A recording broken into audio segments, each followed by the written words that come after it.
Yes, you are now listening to the sounds of reports. Sports reports is ordered. Oh, they did it to me. But we out here live. Chiefs and Lions. It is on. The NFL is back. Shout out to Peacock. And tonight, we are going to talk about the rest of week one. We're going to look at these games, make some picks, talk to you about a little bit of college. We're going to take you up through halftime. No, get it off my chest because the game is on my chest. So let's get right to it. So Mr. Logical was out here the other night. I made the comment about how this coaching matchup is the reason that I'm picking Kansas City, regardless if Travis Kelce plays or not. And Mr. Logical had the foresight to say something along the lines of, yeah, this coach going to go for it on fourth down or he going to pull a fake punt out, so they can beat Kansas City. And here we go, second drive of the game. First quarter, 17-yard line. Fake punt. Now, here's a piece of advice, and this goes out to the one and only Brandon Staley. From now on, that's how you do fourth down. Okay, Will Smith. From now on, that's how you drive. That's how you end drives. No, don't do that. Right. That's how you do it, Brandon Dan Staley. Campbell, listen, certain coaches can do certain things. Like, certain coaches can ignore the media or be rude. Mike McDaniels can't do that. Certain coaches can trade a few first-round picks and move up to get a quarterback and then trade him in a couple of years. I'm not sure DeMeco Ryan is going to be able to do that in a couple of years if he has to. Certain people just have a certain level of cachet. Pete Carroll can literally leave USC in the middle of investigation, get another job, and go to a couple of Super Bowls. It ain't for everybody. Listen, the sun doesn't shine on everybody. So stick with what you're doing. Speaking of the coaches, did you see the Andy Reid stat? What's that? If he wins tonight, he'll pass Tom Landry for fourth all-time on the wins list. It seems, I guess, because coaches don't really get that. They don't get to select their level of longevity. Like Tom Brady can just keep saying, I'm going to keep playing. And if someone signs him, he keeps playing. So for a lot of these coaches, like I think Shula, his record stood for since like well, it's still standing. Like that's what I'm saying. Like it's like early 2000s, something like that when he finally. But he was coaching for, a couple of decades. Belichick feels like he should be like maybe. Oh, he's right there. I'm looking it up right now. But he's like, I think he's like 18 seasons away. So that's essentially best case scenario, 2 seasons. Yeah, and it could easily be 2 full seasons. You get a couple of 8 and 9 years in, and then into a third season. That's right. 20. That's this year, 2024, 2025. So like October 2025 before he could potentially like break that record realistically. Yeah, and here comes Detroit driving down the field. Like they looking good so far. The running game has been picking up. They're in the red zone right now. About to have 1st and 10 from the 11, from the Chiefs 11. David Montgomery looked better than I remember him ever looking. So, we'll see how long that lasts. I always thought he was a good-looking running back. I'm not out a of fan. Chicago. I mean, like, it's nothing you could do when you run the ball on first down and it's 2nd and 12. Well, you guys, I guess you got a point there. It's like, and then you got a quarterback. I saw a stat that no Chicago quarterbacks thrown for 4,000 yards. Ever. Yeah. So like, I'm pretty sure if Trubisky was going to be that guy when they took I'm pretty sure if DJ Moore and Watson. I'm pretty sure if DJ Moore gets 1,000 yards, he's the Bears' all-time leading rusher, on receiver, and here comes Montgomery limping off the field. He's down on one knee on the side. Yeah, shoe came off. So he's fine. He's fine. Jahmyr Gibbs, my guy, is coming in, Mr. Reggie Bush himself. So, it's crazy when, like, you see, like, the running back run off and they just got to grab the closest running back. My son at his game, the starting running back, his helmet came off during the play. So the ref, like, you got to come off. My son was standing right by the coach. He was like, all right, go in. I get the camera out. I'm like, man, Oh, this he is gonna slipped. Oh, he had a touchdown, I think, and he just slipped. See, Kansas City using the field to cheat again. You know what I'm because saying? the These turf monsters. the grandfather of the groundskeeper used to work for Andy Reid back in Philly, and like he helped Andy Reid with his first haircut appointment. So like now he's back to like mess up the field. That's how it works, right? Yeah, I That was guess the so. conspiracy for the Super Yeah. Bowl. Well, You guys I are don't like know, all but the way Chiefs this fans. drive is looking in Detroit, putting it down their throat, so to speak. Chris Jones is Pause. sitting up in there. Chris Jones sitting up in there ready. He got He's his looking at. hand out. He He said, I already saw ready. what you gave Bosa. All right, here comes Jared Goff. Touchdown, Detroit. I'm Yeah. on St. Brown. What? What? You can't do that. You see, look at the celebration. You see I the saw the celebration? celebration. You can't do that on TV. I saw that. He just did it. What? That's a What? 14 play, 91 yards, 8:04 off the clock. You know what I'm saying? Jared Goff to Amon St. Brown on the inside. So, hopefully somebody out there got some What we fantasy got? points. Okay, we got. Oh, it was like they didn't. He didn't know that. Was it? No, was it man? Was his own? It's It probably looks, it like looks like these it looks like they NFL were concepts. confused, but I guess One guy looked like he was playing man, and everybody else looked like they were passing off on the inside. So maybe that was a concept. but Kansas City, like you can have them down, but they're just like Jason Voorhees, you cut their arm off and they still come back in the end. Like So we'll Tyson see how this Fury goes. in round number 12. Yeah, so now we're going to commercial break. So while we at it, I'm just going to go down the schedule. I got my score app up. So all you folks out there mad and all that kind of stuff, I am looking at my phone. I'm just going down the list here. All right, so we got D'Amico Ryans with a tall task going into my hometown to start off the season. I don't think we got to spend too much time on that one. I probably got Ravens 31-14 in that one. And Houston 21-0. I'm kidding. Yeah, I got Baltimore. Well, I saw Odell Beckham, has an ankle issue now. So They used to talk about him a lot. Remember we were talking about like polarizing athletes who always. yeah. It just seemed like people just stopped talking about him. Well, he's been gone. But even with that, like we talk about certain players in the off season, like people talk about Tom Brady after he retired and said he wasn't going to retire. Well, Tom Brady was still doing stuff. He was trying to get ownership of the Raiders, and he was doing commercials. They've been talking about him, doing all that stuff. Odell's been relatively quiet. I think he does have low ownership in the Raiders. Like I think he had it. I thought he went for it, but I thought they blocked it. They got the Vegas, like the Aces, because Mark Davis, the Raiders owner, he's owner of the Aces as well. Right. So Tom Brady got a little bit of that, and then a little bit of the Raiders. Like I said, he did that just so Jimmy Garoppolo's checks get signed by.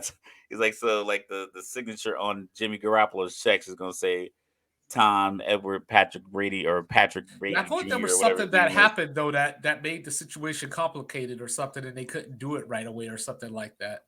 Unless did it end up working out? His pending deal with to be a commentator, maybe.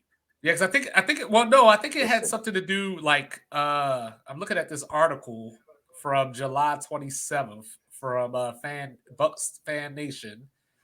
Let's see. They were talking about Mike Florio reported that they were trying to do it, but then there was a special meeting to approve the Commander's sale. Oh, new rule complicates Tom. Yeah. That's what I'm reading now. Yeah. So I don't know if it actually ever went through fully, but it may have like later. But that's the latest article I'm seeing on it so far. That was July 27th. Or family members of employees are unable to own equity in the franchise. What family member is he? Yeah, I'm not sure about that one, but we'll come back to that. So like Odell Beckham with the ankle, so Zay Flowers is probably going to have a big role, or Baltimore's just going to be running the ball. I'll be interested to see. I was hoping to see, and hopefully we still do get to see Odell Beckham against Stingley. I was looking forward to that. So I want to see how D'Amico Ryans has the Texas defense looking because no knock to D'Amico Ryans. I like him a lot, but you got Fred Warner and Bosa, the whole gang. So, let's see those defensive chops without the all-stars, So without the real guns. yeah, like I think he'll be Like, fine, but can but you it's win a just war with a musket, or do you really need this? Do you need the drones and the tanks? speaking of which, I forgot to say this the other day on the show, but shout out to UVA for having a quarterback named Tony Musket. Yeah, That's the most Revolutionary War the name. most cavalier, So Kansas City's back on offense. Pacheco for 2 yards. Patrick Mahomes is in the shotgun. Steps back to pass. The throw incomplete to Noah Gray. Kelsey All would have right. got that.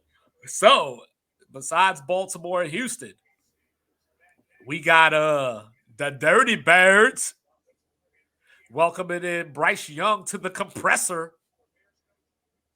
Calais Campbell's a whole foot taller than Bryce Young, and they play the same sport. Let that sink in. Oh man, It happens in basketball. You get a 7'1" guy and a 6'1" guy. That yeah. is rare that happens in football, where you have a 12 to Oh, 13-inch Mahomes. All right, we got a first down. advantage. All right, Kansas City's pulling up to midfield almost at the 48 or so. But yeah, like Bryce Young going into the compressor, no DJ Moore. Going He's into got the Maybach Arena. That's what we call it. Every time you call it compressor, we call it the Maybach Arena. he go throw it a bunch of times to Miles Sanders, I'm sure, on some checkdowns. Maybe Chuba Hubbard to get some work, but overall, I think Atlanta's going to dominate this game. Provided that Desmond Ritter doesn't, look like a guy who hasn't played a lot of football.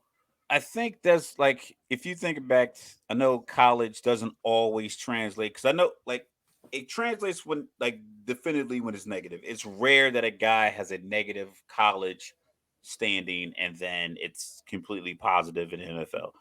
But sometimes when a guy has, an undefeated record, so I think up until the playoffs, I think he went like 26-1. And he lost, his playoff was a loss, but like Alabama's probably was the best team he played Uh-huh. in that 2 years. So 26-1.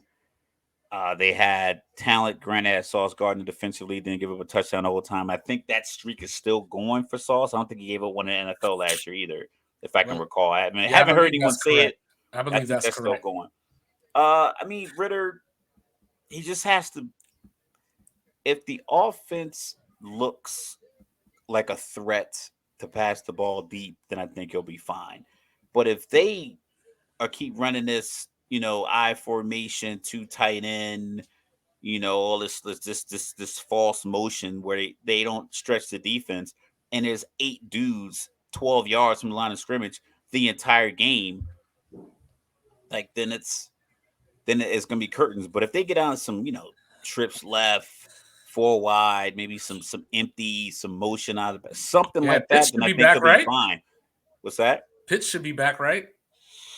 I haven't heard, because he was recovering from, he got injured late. Yeah, he got injured late in the season. Yeah. Yeah, so I think they're gonna be, because, like I said, if the offense doesn't spread out, it's almost pointless. Because it was a couple of years ago when Stephon Gilmore was in Carolina. This dude seems like a dream. He's like the new Revis. Um, they put Gilmore on Pitts because there was no other receiving threat, and then the offense didn't have any pop to it. So they Right. had literally had Pitts trying to, as a rookie, trying to beat the defensive player of the year, Yeah. and it just wasn't working. And Carolina, I think, won that game for sure. But Yeah. So as long as Drake London doesn't get knocked out of this game, that's progress within itself.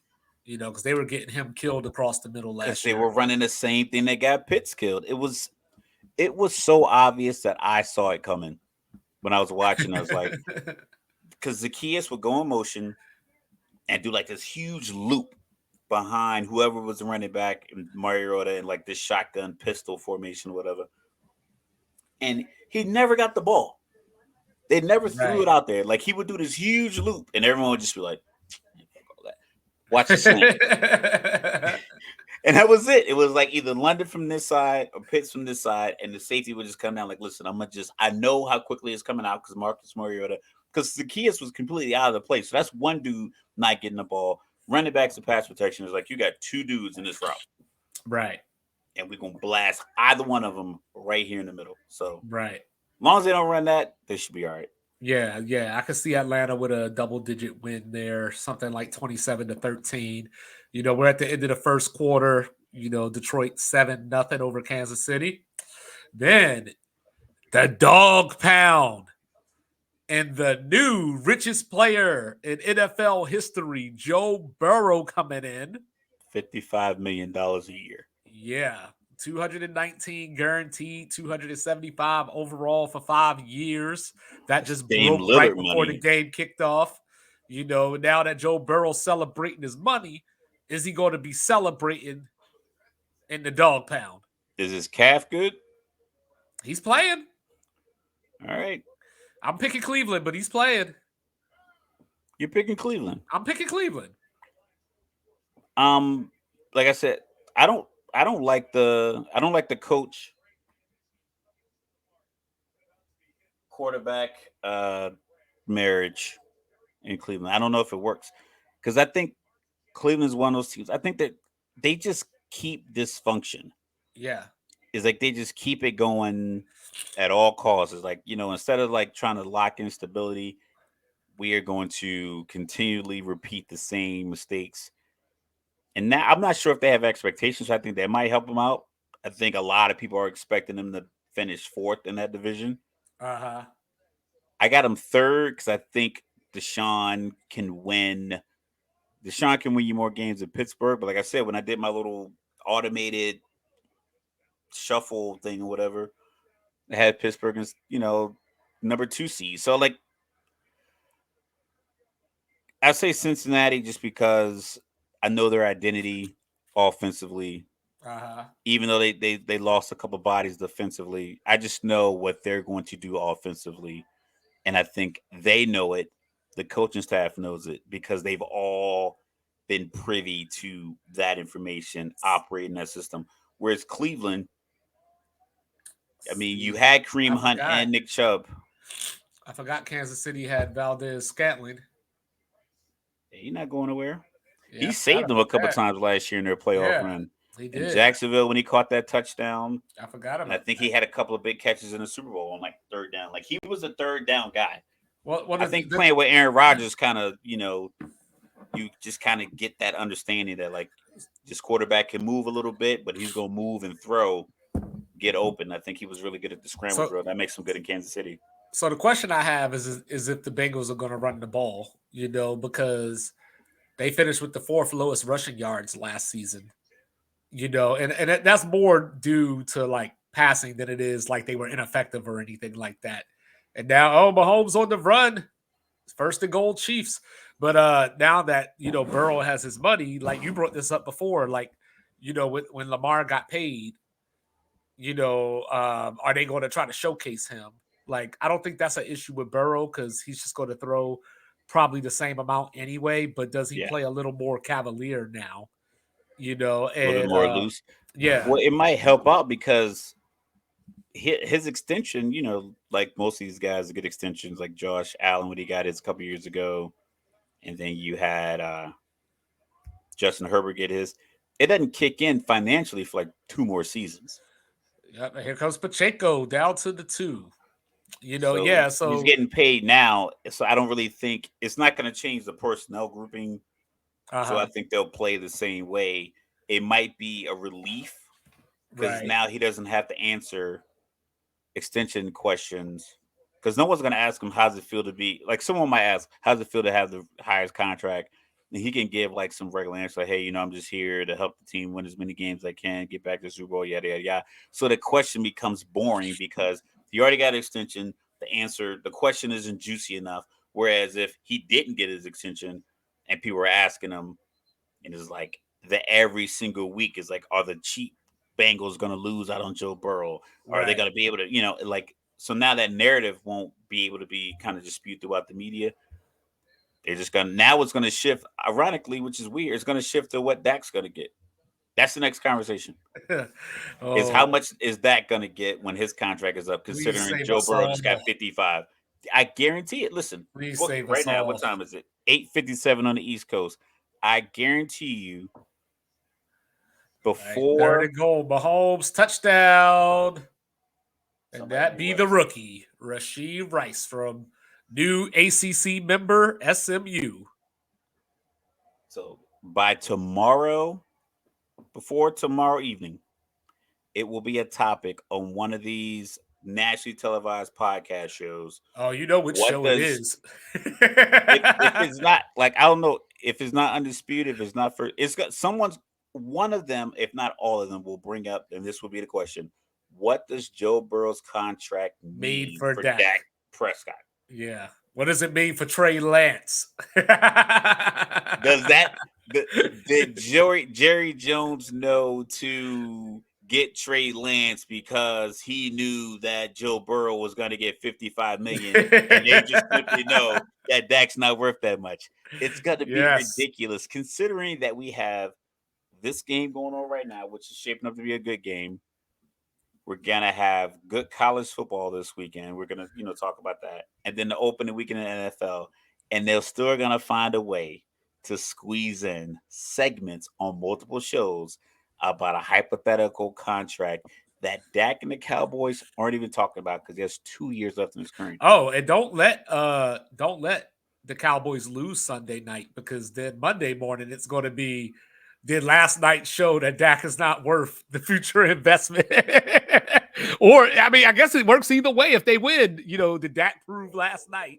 That he's worth $60 million, because Yeah, because it's that's a road game. So did he prove it? the like me and you've talked about this before, and we talked about it with other players. We talked about it with Lamar, one of our early episodes. The price of the brick is going up.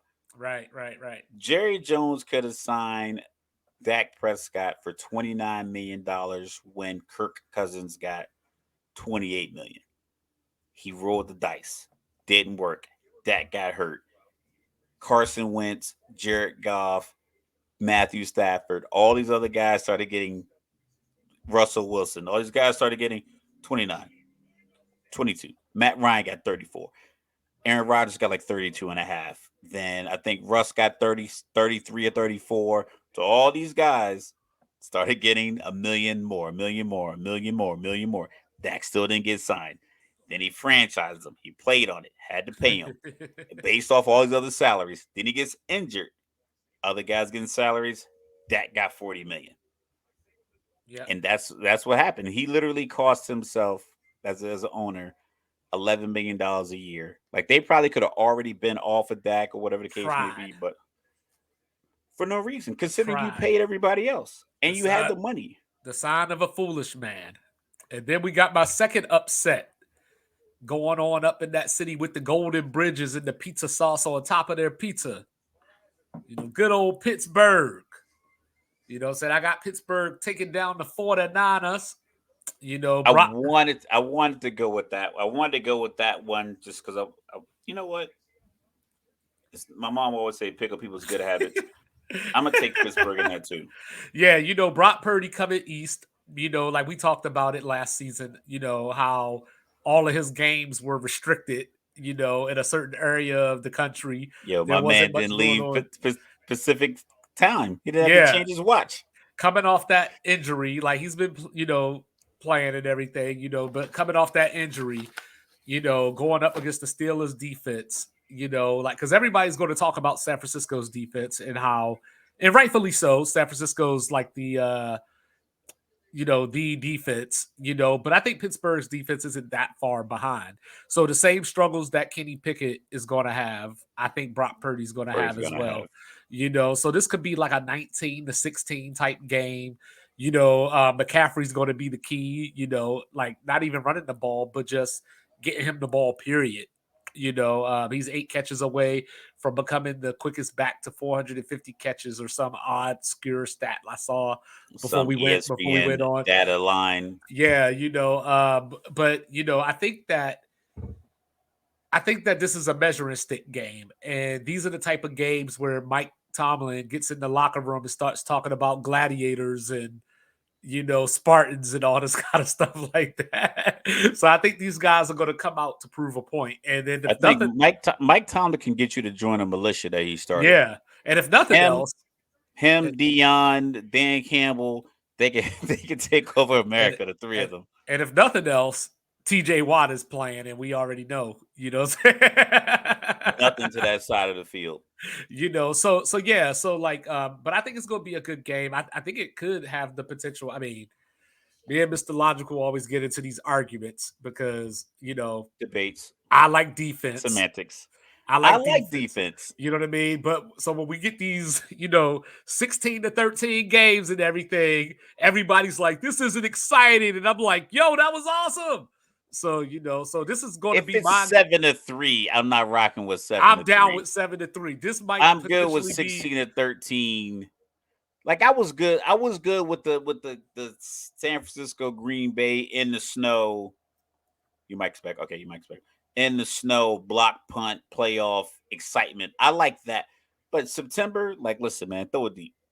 nah, but so for me, in my viewing preferences, this could be the game of the day, because like I mean, I like offense too, but I don't need every game, to be 31-27 or you know what I mean? Like I can appreciate I mean, we football. had the 54-51 Rams Chiefs game back in Yeah, the it was day. cool, but at the same We time, had like, we will had the somebody Super just Bowl sack shootout last somebody? year, 38-35. I like a good defensive game, but a good defensive game to me is you have, let me get a couple of good quarterback matchups. Okay, Cleveland, Cincinnati. You got two good quarterbacks matched up, and the defense outplays the offense. Yeah. But you give me Atlanta, Carolina, and that game is 12-9 at the end. It's not going to be because the defense has played great. It's going to be Well, it because just depends on the quarterbacks went 12 for 29 it for just depends on the 117 game. It yards and a depends on the pick. game and the teams involved. You know what I mean? That's what Like I'm if saying. So, like if like, San if you give Francisco me, and Buffalo played a 12-9, that would I probably be could rock awesome. with that. Yeah, I Yeah. could rock with that. Even if Denver and the Raiders gave me 16-13. I like Garoppolo. I I don't think know. he's a good quarterback. I don't think he's not a mistake prone guy. He's just not a guy that he's not a big play Jared Goff kind of quarterback. He's not a Kirk Cousins run up a lot of points kind of quarterback. Yeah. All right, He here's Jared touches his Goff. love.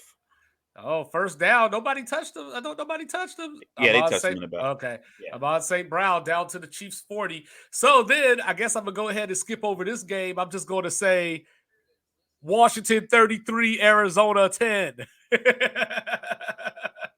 Josh Like, Dobbs getting the how do start. you how do you how do you get up for this game as a one of the 53 Well, guys on the team for who? Like, are you talking about for Washington? Or are you Arizona? oh for Arizona? Arizona. Well, I Like, think how do you do it? for This Arizona, guy's trying to put stuff honestly, on film. yeah, you're just honestly auditioning for, somebody, like Maybe the Chiefs would need me next year, say, Kyle. yeah, say, hey, Buffalo, I can get you over the top, or something like that, So if you're Josh Dobbs, you're up just because you were a backup quarterback, third string like 2 weeks ago.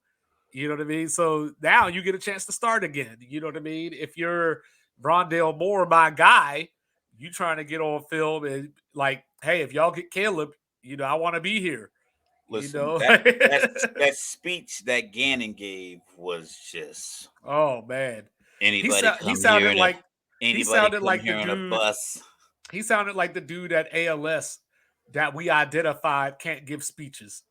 Oh, the guy that we let him go first to get it out of the Yeah, way, like or everybody maybe else, second. Let him go like second. Let him get like the like speech me and out. you Yeah, get up there, like me and you get up there, we say one take. something and we'll even add stuff that wasn't even in our speech, or you know what I mean? Like we'll just on the spot improv, like, because we got to hit the certain like the 5 minutes or whatever. So we'll Yeah. improv and add something. He be up there like, I think that every time we go out to the All flight right. line.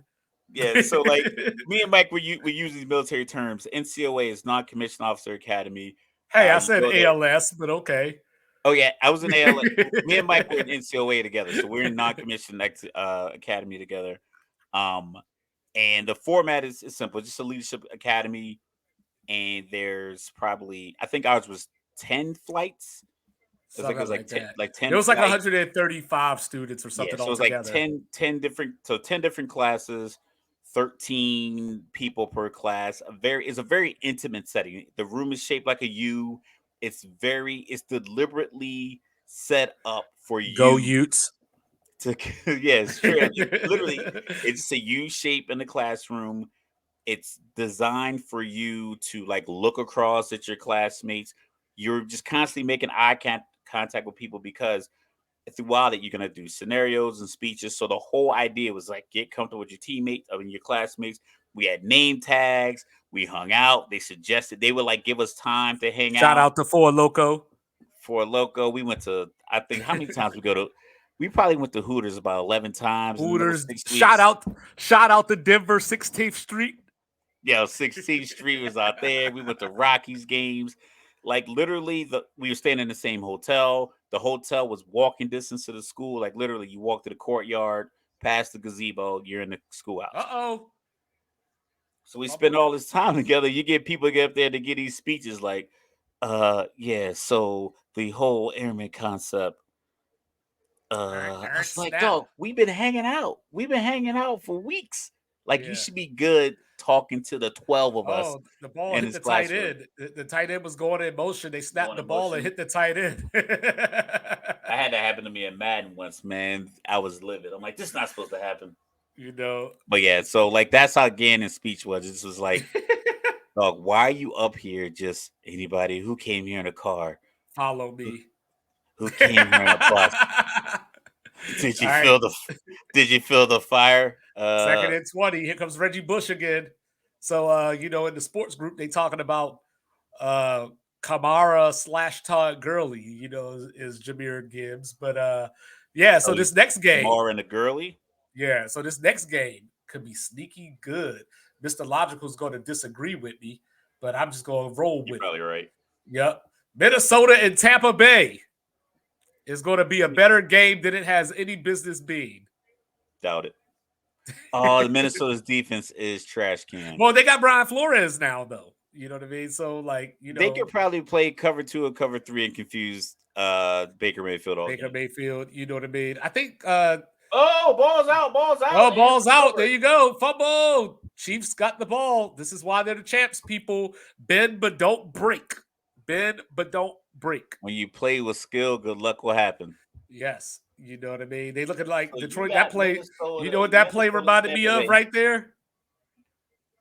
Detroit looked like Clemson right there. But anyway, so no, I think Tampa Bay defense might be a little bit better than I thought initially, just because Was they their have to make defense up. good because they had Tom Brady and they believed in Tom Brady? Their defense was good because they were opportunistic. You know what I mean? Like, they weren't a good defense with Tom Brady. They just made plays. Like, just like we just saw from Kansas City. They were never going to lock you down or, hold you to a season low or anything like that. They just got a timely pick when it was I got them falling apart. just I like got them. I got them falling apart early in this game remember and when the early in Saints. the season. See, he about to get mad now. Remember when the Saints won the Super Bowl? You know what I mean? Like, it was like But that defense wasn't okay. good. It was just opportunistic. The onside kick, Reggie Wayne running the wrong route, or Peyton Manning Yeah, came in the playoff games. they just made Which the is, play in the moment. So Minnesota's going to win this game, first of all. So let's not get it twisted. oh yeah, But but I'm just saying, I think that it has the potential to be a closer game. Because when I first looked at the schedule, when we were making our picks and everything, gotta check the schedule. yeah, you got to check the schedule. I was thinking something along the lines of like 34-10, or like that Arizona I score. don't think any NFL games really with real starters. Like I think Baker Mayfield's a real starter, so I don't think it's I'm gonna glad one be. of us does. It won't be some games like for instance. I'm trying to think. I'm trying to think of an example game.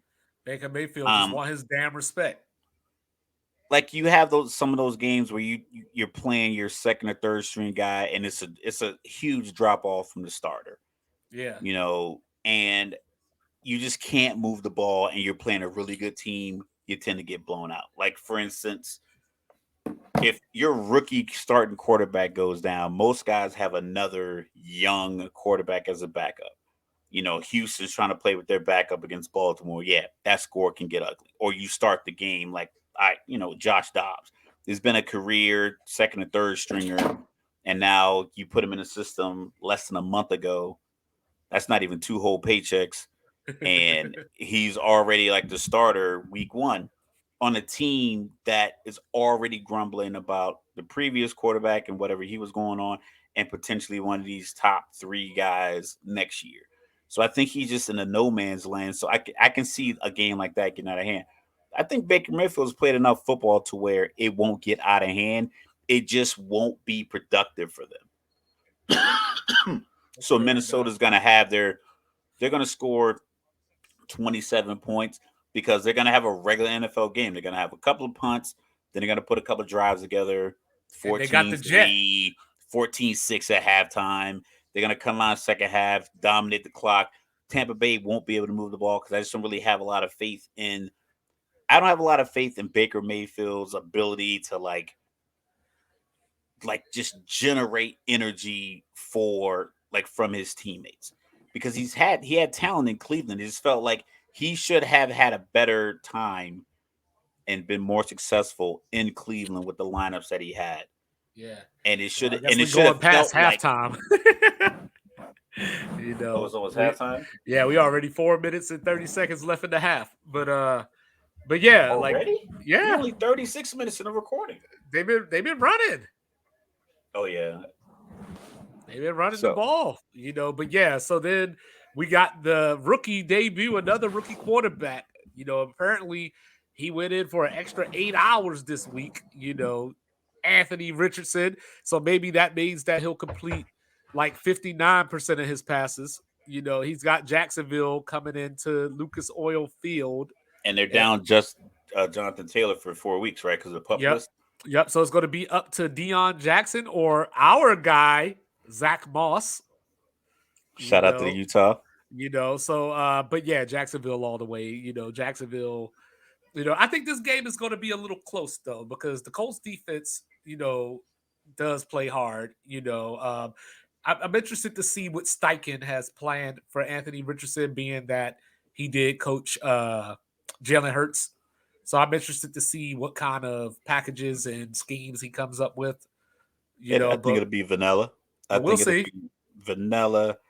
Two running backs, bunch of 2, 3 tight end formations because they do have two good pass catching tight ends. I think you'll see a lot of two tight ends, two running back. What they call it, 22 personnel. It's with the two running backs, two Yeah, tight ends. Think you'll see a lot of that, a lot of short stuff, a lot of quick stuff, a lot of rollouts because Jacksonville has firepower offensively Calvin between Ridley, welcome Jones, back. Ingram, Kirk, Ridley, ETN, ETN. all led by Trevor Lawrence, who, I can't front. I saw an interview of him the other day. Kind of looks like Quagmire. Oh, Like, and I'm not talking slick before our podcast really blows up, but it's kind of funny. I mean, I hey, like him. I think he's dope. I think he's smart. I remember because you see a lot of these number one rated quarterbacks coming out of high school and they get to college, and I said before, like it just looked like he knew what he was doing with the ball, win, lose, or draw every game. It never looked like the opposing defense confuses him, right. and I think that's a huge attribute to have And as a quarterback. to all my SEC fans out there, prepare to see some Tank Bigsby for Jacksonville as well, backing up ETN. So, shout out to War Eagle. Auburn is the most confusing school ever. Side note, obviously. Auburn is the most confusing school ever. They're the Tigers, but they chant War Eagle. Their Oh, the name is War Eagle story. yeah, I know, yeah. But their name is Auburn, but they don't have any Auburn in their uniform. It's just I don't know what's going on down in West Georgia. And I then I was confused by that War Eagle thing too because that is a supervisor that was an Auburn fan. I'm like, what is the War War Damn Eagle? Eagle. You ever heard the story? Yeah, I've heard the story before. Oh, it's like I guess it was like cloudy or something, and this bird flew over the stadium. The Oh, Mahomes clouds, flips it up. Up, fourth down. the the clouds went away as the bird flew over the stadium, and then the bird like perched himself somewhere like where everyone could see it, and then Yeah. people started chanting this war eagle or Yeah. So now some they kind of have the reference to this eagle. yeah. So now before the games, at Jordan Hare, they have the eagle come down and he flies over and comes down. Yeah. So then we got to go to the House of Horrors. Where the Tennessee Titans will visit the Saints. The former Ben's Dome. I guess there's Little Caesars or Caesar, something like now, or Caesar's Caesar, the Palace, gam, right? Caesar's yeah, Palace. Yeah, yeah, the gambling yeah, Caesars, yeah. So yeah, yeah, Caesar's Superdome yeah. That's is dumb. what they go by now. Yeah, That's dumb. But yeah, Derek Carr, getting off to a good start, I think, with a win. No Kamara for the first 3 games, but they did pick up the rushing touchdown leader from last year. Hopefully, people not love him. I know, not for the Yo, Falcons' sake. fans love him. His teammates love him. I don't know what Detroit was thinking. I guess they were thinking about the money they were putting into the fan, but people love him. Like the media loves him. He loves the people. Like he's just like a joyful dude. Like he's probably a good dude to be around when you're down 10. Yeah. Like he's probably a good dude. Is like, listen, because he has the talent to get you a couple of touchdowns, and he believes it. Like I think I like his energy. The Falcons fans won't want to hear this, but hopefully we get some Michael Thomas this year. Like I like That dude watching doesn't him want to play play. football. He You doesn't know, want to play football. well, You I he can't just want doesn't it want to for him. play. I can't want it for him. And then Oh no, that's real quick on Tennessee. I yeah, yeah, saw yeah. two different mock drafts that had Tennessee drafting A another quarterback. quarterback Yeah, like fifth overall. yeah, And I was like, Black Adam posted it. I'm like, yo, if they draft another quarterback the third year in a row after they paid their quarterback, they're it's not like taking a quarterback. somebody's like, yo, and I think somebody commented like, yeah, somebody getting fired. Like the only way that happens is somebody's getting fired. Yeah, You they're just can't making draft a stuff quarterback up. 3 years in a row. So that brings us to the end of the early games in that 1 o'clock Eastern window. All right, Jared Goff back to pass across the middle, too high. 3rd and 5 coming up, 3 minutes and 1 second left in the half. So going out to where we were just talking about, going on out to Mile High, where Josh McDaniel and Jimmy Garoppolo come to pay the Broncos a visit. Hey, I don't know what's going on. I know, like, I don't want to be the guy that makes a lot out of nothing. But, like, is there really friction between Sean Payton and Russell Wilson? Uh, I don't think it's friction. I think it's like you and I like to debate, Oh, there's a sack. and Chris Jones, we don't need you. I appreciate like this dialogue that we have back and forth in our conversations. But if someone told you, man, why do you have to argue with me all the time? And you like, yo, I like to talk sports. This is what I do. So if me and you are supposed to be coworkers and we share an office, and you don't want me to like kind of have these, you don't want me to be me in our conversations, and you blatantly say that out loud, it's like, okay, then who am I? Like, what do I have to do with you? So if Russell Wilson's personality and what makes him tick is just being cordial, being the baby face killer, whatever the case may be. If he enjoys, like, you know what, I don't really need people to dislike me in order to perform well, and you want me to be this villain, and that's literally not my personality, then Uh-huh. I think that can because it's he's not gonna immediately flip a switch to where he's not kissing babies and shaking hands. Right. He's always going to do that because that's what he's always done. So you coming in out of nowhere, dissing him off the rip about his performance and his whole staff and the offensive performance the year before, and now you're dissing who I am intrinsically, and you were just on TV because you can't stop cheating with your last team. You lack integrity. You're gonna come here and tell me I gotta be somebody different. You got suspended for a whole year because you out here letting your team trying to hunt quarterbacks, and you trying to tell me I gotta be different. Right, You gotta right, keep in right. mind, like Russell Wilson's from Virginia. We're real silent. We're not real loud and boisterous, but When we get to that level, we'll let you know. Like, This is what listen, Mahomes man. does. Yeah. Like, listen, like we'll give you that. Who the fuck you think you talking to, man? Like, you'll get that. Like, cause I've been in the same boat where it's like, yo, I don't need animosity to survive. But if Yeah. you keep trying to call me on it, thinking that like I'm just gonna be whatever and just let you walk over me, yeah. He's like, listen, man, I don't take shit from Future. I ain't gonna take it from you. There And you Future have might it. have some goons with him. Like There you Future, have it. like, yeah. So yeah, But yeah, I got the Sean Broncos at Payton's probably home. the most overrated coach. He's becoming really the most overrated coach in the history of the NFL. All right, Like so hold he's up, getting hold to up, that hold point. up. Now you got to qualify that. So now that you said that, Why did okay? who I who said is that. no. Who is the current most overrated coach in NFL history that he's going to Bill overtake? Parcells. Hey, Yo, hey, yo, Bill hey! Parcells. Bill You Parcells. leave the big tuna out of this. I don't care. I don't care. Sean What Payton's in whole the coaching world? tree, Josh McDaniels.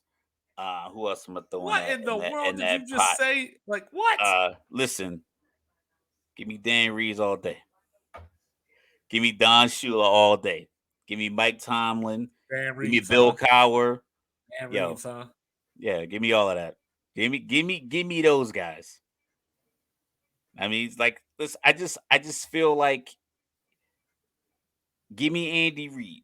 I don't even know Look, who look what you Andy are. Reid did in Philly. Look what I Andy don't Reid did even in Philly. I don't even Andy know who Reid you was are. more successful in Philly than Sean Payton has ever been, and they ran Yeah, him out of Philly.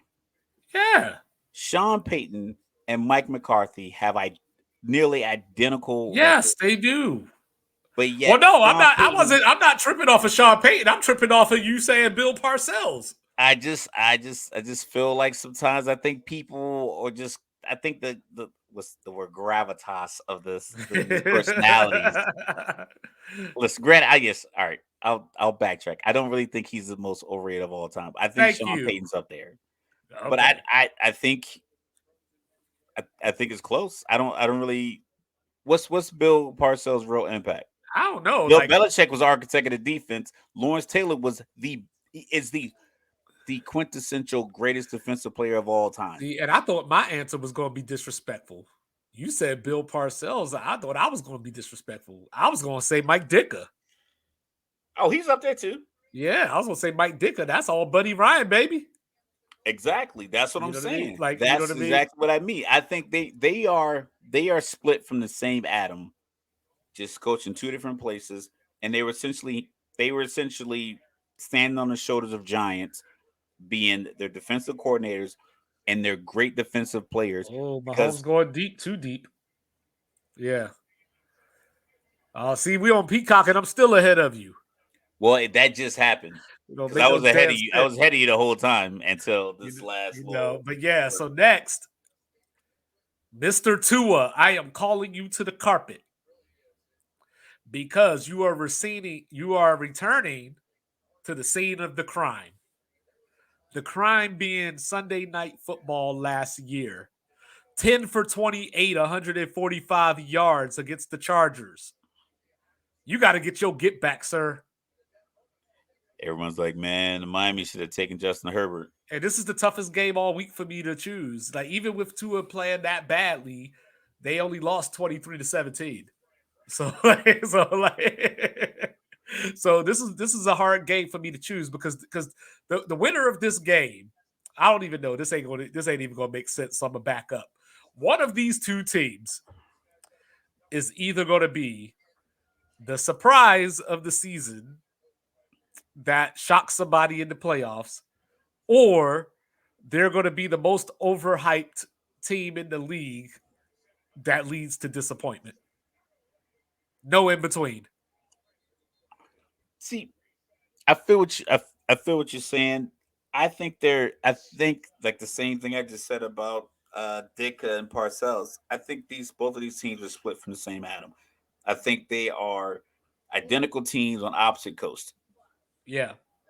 So you have Miami, they have the wide receiver core that you can't match up man to man with. Like you have to switch it up. Some teams you can just play straight man to man or press coverage all day long because their wide receiver core isn't like, for instance, like New England. New England's wide receiver core is essentially unproven, a bunch of unproven guys. You could push them to the point where you make them beat you. You can't do that with Miami because if you miss one jam, It's over. it's a wrap. Especially if you're in like cover one and the safety's in the middle of the field and you miss a jam on Waddle and he's running like a little wheel route off that, it's a wrap. If you miss that, no one's getting over there. Tua's gonna get it there. It's a touchdown.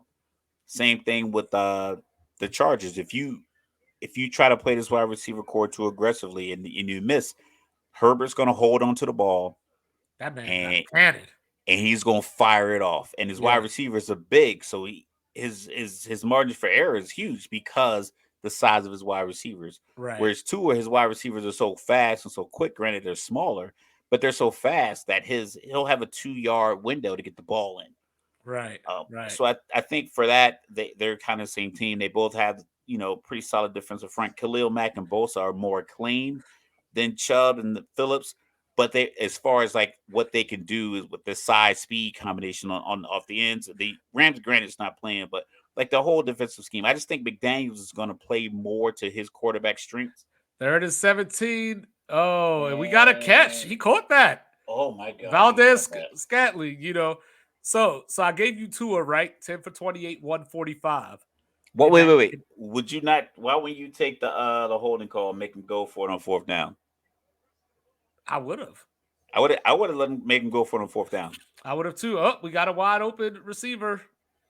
1st and goal, Kansas City. See, this is what Kansas City does. They just break your heart. You got They them in had a third and holding call that had 17. him in 3rd and 17 2 plays ago. That would have crippled most teams. Yeah. Minnesota gets a 3rd and 17 into the first half, Kirk Cousins going to throw it for 8 yards. and throw a drag to the tight end, and now they're punting. But tell me, so I gave you Tua, right? 10 for 28, 145, right? Tell Okay. me this isn't the most Justin Herbert stat line.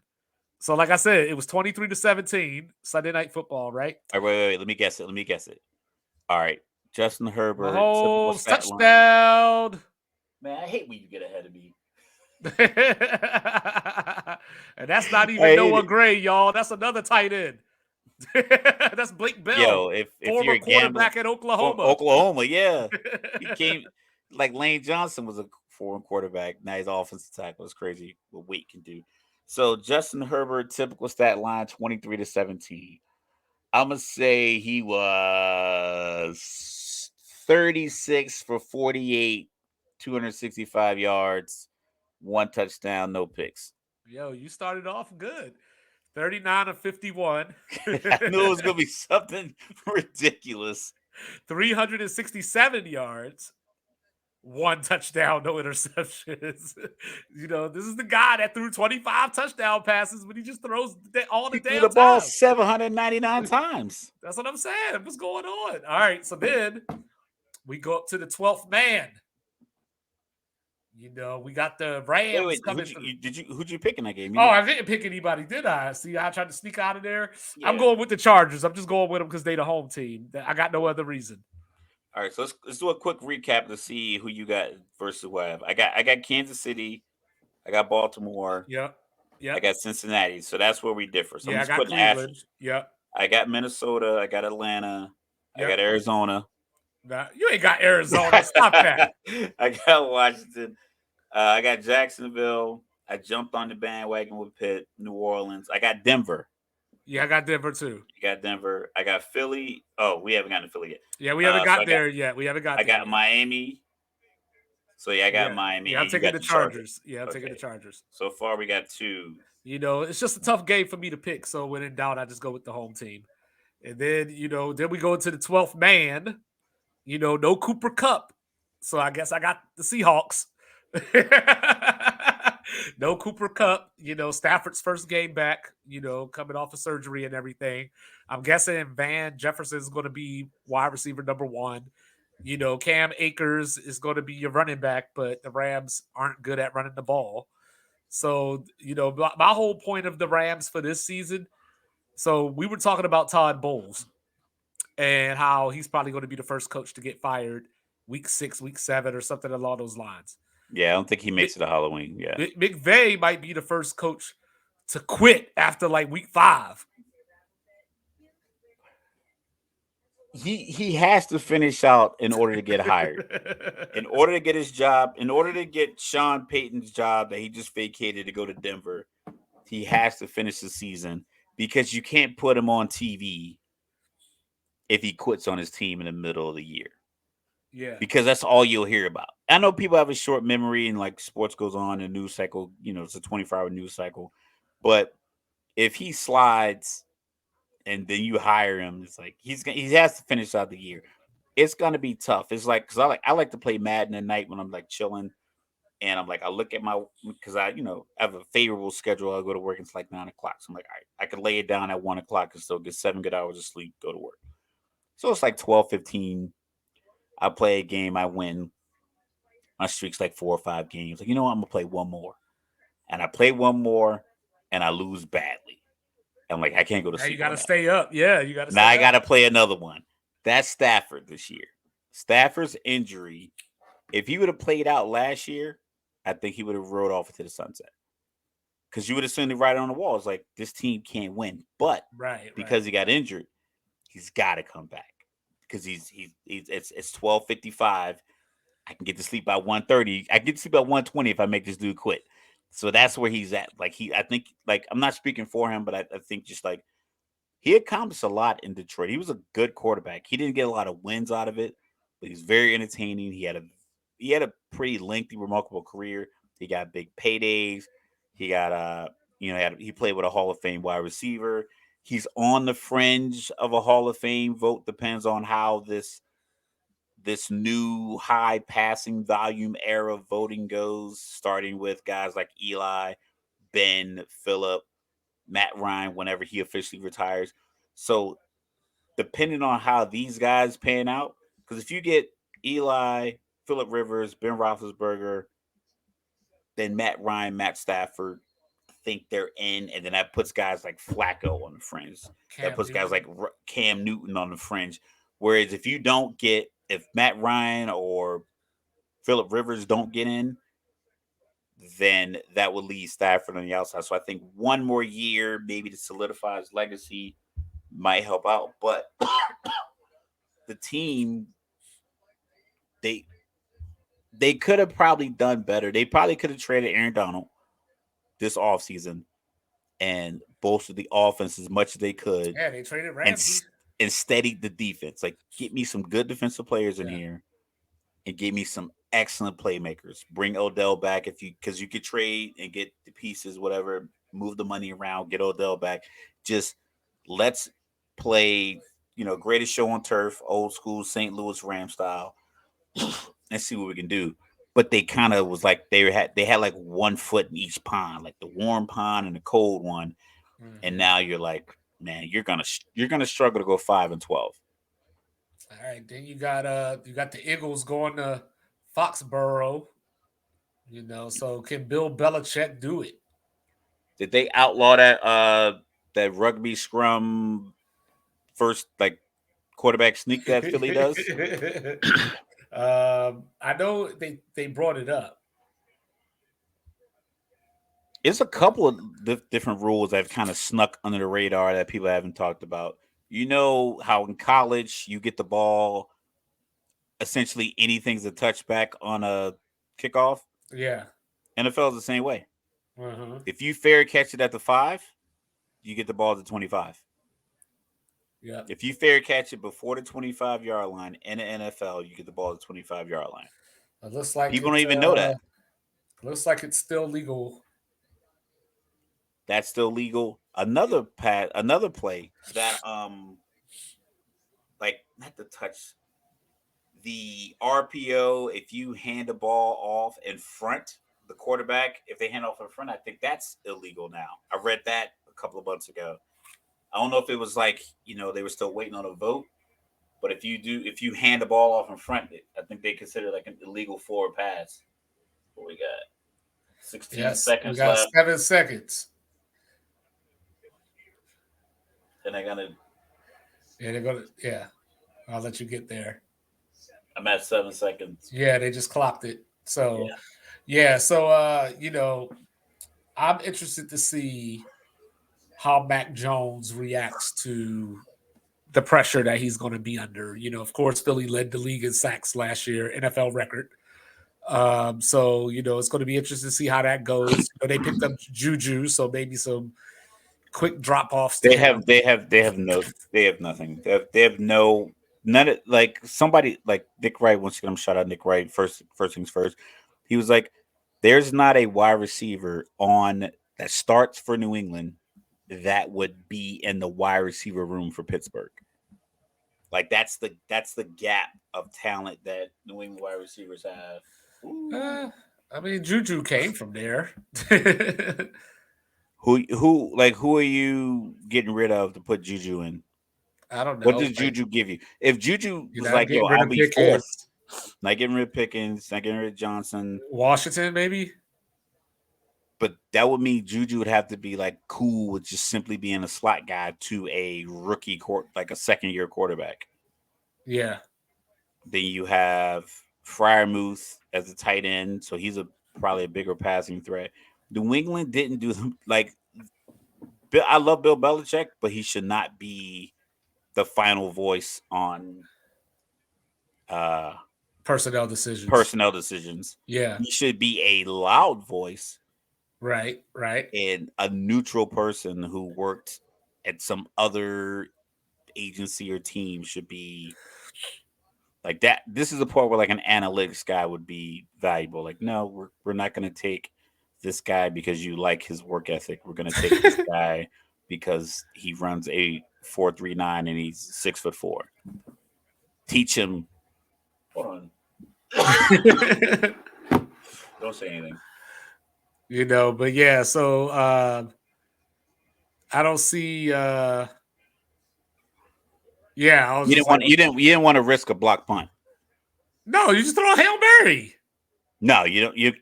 He can't make it that far. That was a 70-yard throw in the end zone. All right. But yeah, so He's I no don't know. Milton. Yeah, so I don't know. Yeah, so I don't know. Like yeah, I guess you pick the Patriots, like the Eagles will win. But I guess you pick it to be a close game because it's in Foxborough. They got Belichick, but in my mind, there is not a close game going on. I mean, we'll say their first half drives would go 3 and out, 3 and out, 5 and out, punt, punt, punt, maybe strip sack. Because I said, there's some teams where you can't just load the box up and play aggressively because those guys are burned. Yes, these guys are all NFL athletes, but some guys are built differently. The Miami wide receiver core, the Chicago wide receiver core, uh, Patrick Mahomes with his receiving core and Andy Reid's play design, getting tight ends wide open in the flat, getting running backs in action. You can't just you can't just blitz them a lot. Tom Brady Right. when he was playing, like you couldn't just blitz him. Peyton Manning, he would see it pre-snap. You could. There are certain teams where you just can't do it. Bryce Young right now, you can put all 11 guys at the line of scrimmage, and he at no point in his life would he be able to reflect upon the time where any other team did that pre-snap, even if it was only for like 2 seconds. Just bring everybody up, boom, and then drop them into whatever coverage. He has never seen that. But if you try that against Kirk Cousins, he knows you're not bringing that many guys, and he'll just wait it out. He'll point, point, point. He'll link up with Jefferson. He'll make the eye contact, and they have a route for that because of the time that they had together. Mac Jones' first year with Bill O'Brien, still under Bill Belichick umbrella. Still not. I'm pretty sure Bill is like, I drafted the wrong guy. I think he feels like this guy can't get me over the hump, and I think that they're going to lean on their defense, but their offense is going to produce two or three and outs in a row to start the game. Right. Yeah, so I got Philly big time. Like I won't say big time, but I'll just say like, I don't know, 27-10, something along those lines. Philly's going to go up a few possessions in the first half and take and they're their just foot going off to the take their air gas. out the ball. Yeah, The same thing they did last season. we got the last game of the 4 o'clock window. The Monsters of the Midway got them evil green and yellow Packers going into Cheesehead. Soldier Field, which could be a sneaky game of the day candidate as well.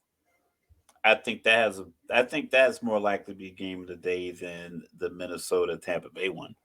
Well, no, I said Pittsburgh and San Francisco would be my game of the day, but No, you um, said the Minnesota Tampa Bay game was well, going I to be said like no. I said more that would. entertaining Yeah, it'll be than better than we think. That's what I said. Yeah, yeah. like I think everybody obviously just has Minnesota winning that game, but I don't think it's going to necessarily be dominant.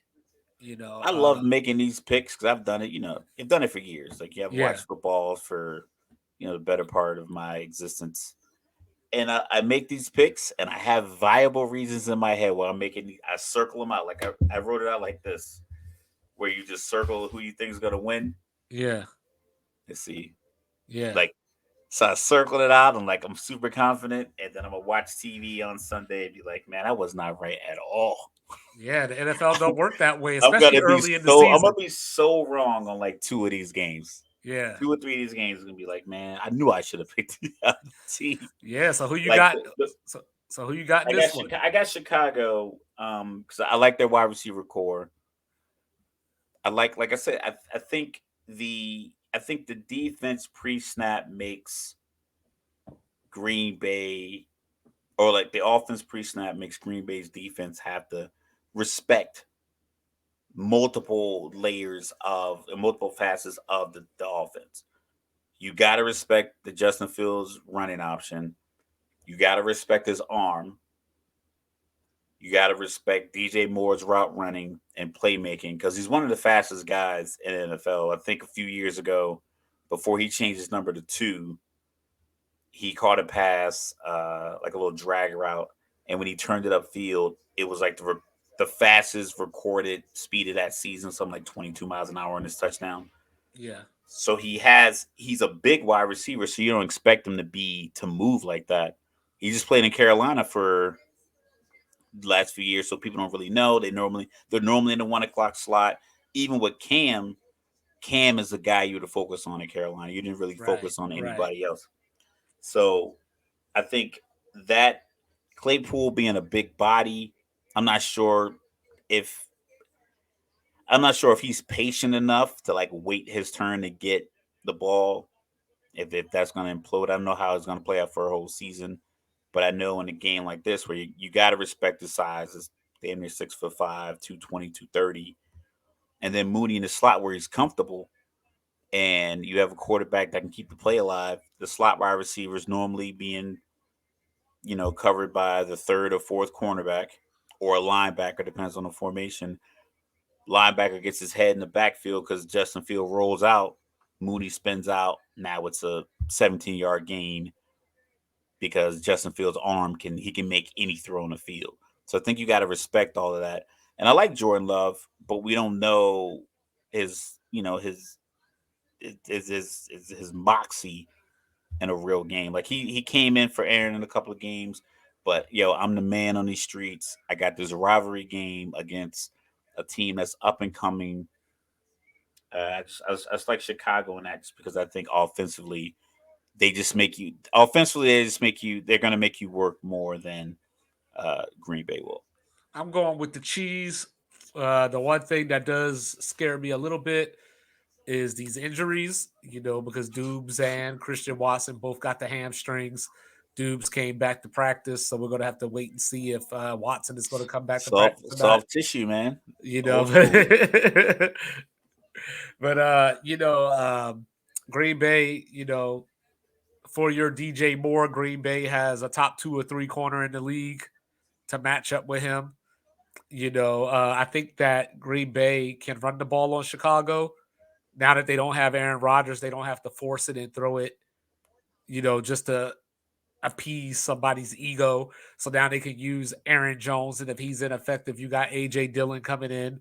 So I like that dynamic. Chicago got some good pickups. They went and got Edmonds from Buffalo, and I believe T.J. Edwards from Philly.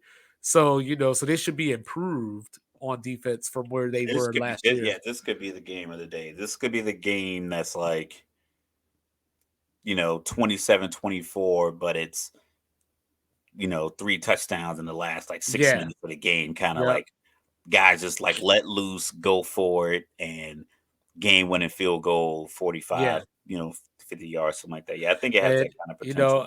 but I don't know if Chicago can run the ball on Green Bay. That's the other part of it. And I Well, with the wide also receivers, you can't put that many guys in the box. no, you can't. But I just don't know if Chicago's offensive line is built to hold up that way for long periods of time. Like Justin Fields. That's why he had to run. Like outside of the fact that he No, didn't have Justin Fields receivers, had to he had to run because run. he wouldn't throw the ball to his first read. Well, they also have a weak offensive line that they've had for the It looks last like three or that four if the guy years. never throws it to his first read. He Well, literally never like, Chicago's had a weak offensive line since they had Jay Cutler. but Jay Cutler, I don't think. Listen, I think the offensive line gets discredited a little too much. If it was so like the Washington game, I'll give you, he was throwing jump passes and getting hit and landing because he's in the air, and the hit looks way worse. It's like, yo, if you didn't jump pass, if you just would have thrown it to the tight end in the flat like the play call for, you'd have been Yeah, fine. Like, yo, that 1 yard of space that they have is open in the NFL. Throw the ball. He didn't do that. So because he had over 1,000 yards rushing as a quarterback. So his right. offensive line so bad, but he still got 1,000 yards rushing because he's running for his life? I don't think so. I think it was a matter of like he didn't have really that many threats to say get the ball out because Mooney was his number one guy for most of the season last Uh-huh. year. Then they had the guy that out of UCF that got drafted. That year injuries every single year. Kevin something, I believe. I can't remember. Get the dreads. I don't remember. I know they had Anthony Miller out of Memphis. And then they Um, they had Keneal Keneal Harry, he was on the team. So like they just Nikhil. had like Yeah, yeah, yeah. Nikhil Harry, yeah. So they had like this makeshift group of wide receivers. So yeah, it didn't look like those guys were going to be open. I think with DJ Moore and Claypool, you're gonna tell if Claypool's open, it's gonna look open. He's too big to look like he's covered when he's open. Right. And DJ Moore is so good all over the field that Jair Alexander, I don't know if he's going to be able to travel with them in all the places they can put him. And if they do, now you got the guy Mooney, who is your number one guy, who will be open. Justin Fields just has to let the ball go because they can't, like I said, they can't press, they can't put that many guys in the box because it's like one I if mean, one dude misses a jam, it's a wrap. all that is valid, but It's he's a still got to lot of do it. space. Yeah, We still have to see him do it. Like he has to learn. I don't know if he has to learn, but the Bears have to learn how to win. I like the coaching matchup as well. So we'll see. But I like we'll see Green if Bay. LaFleur can really like get his Sean McVay on because I know Aaron Rodgers is a huge personality, and it's like sometimes, man, you want to be the big dog in a room, Yeah, and you just get in there, like yo, somebody has it on me. Like we talked about how we were in NCOA. Everybody wants to be the articulate guy who keeps the lessons going in the room. And the first couple of days, you could tell people were like kind of clamoring for that position, and then you just kind of realize, like, yo, this guy has the floor, or this young lady just she has the ability to kind of command the room. right.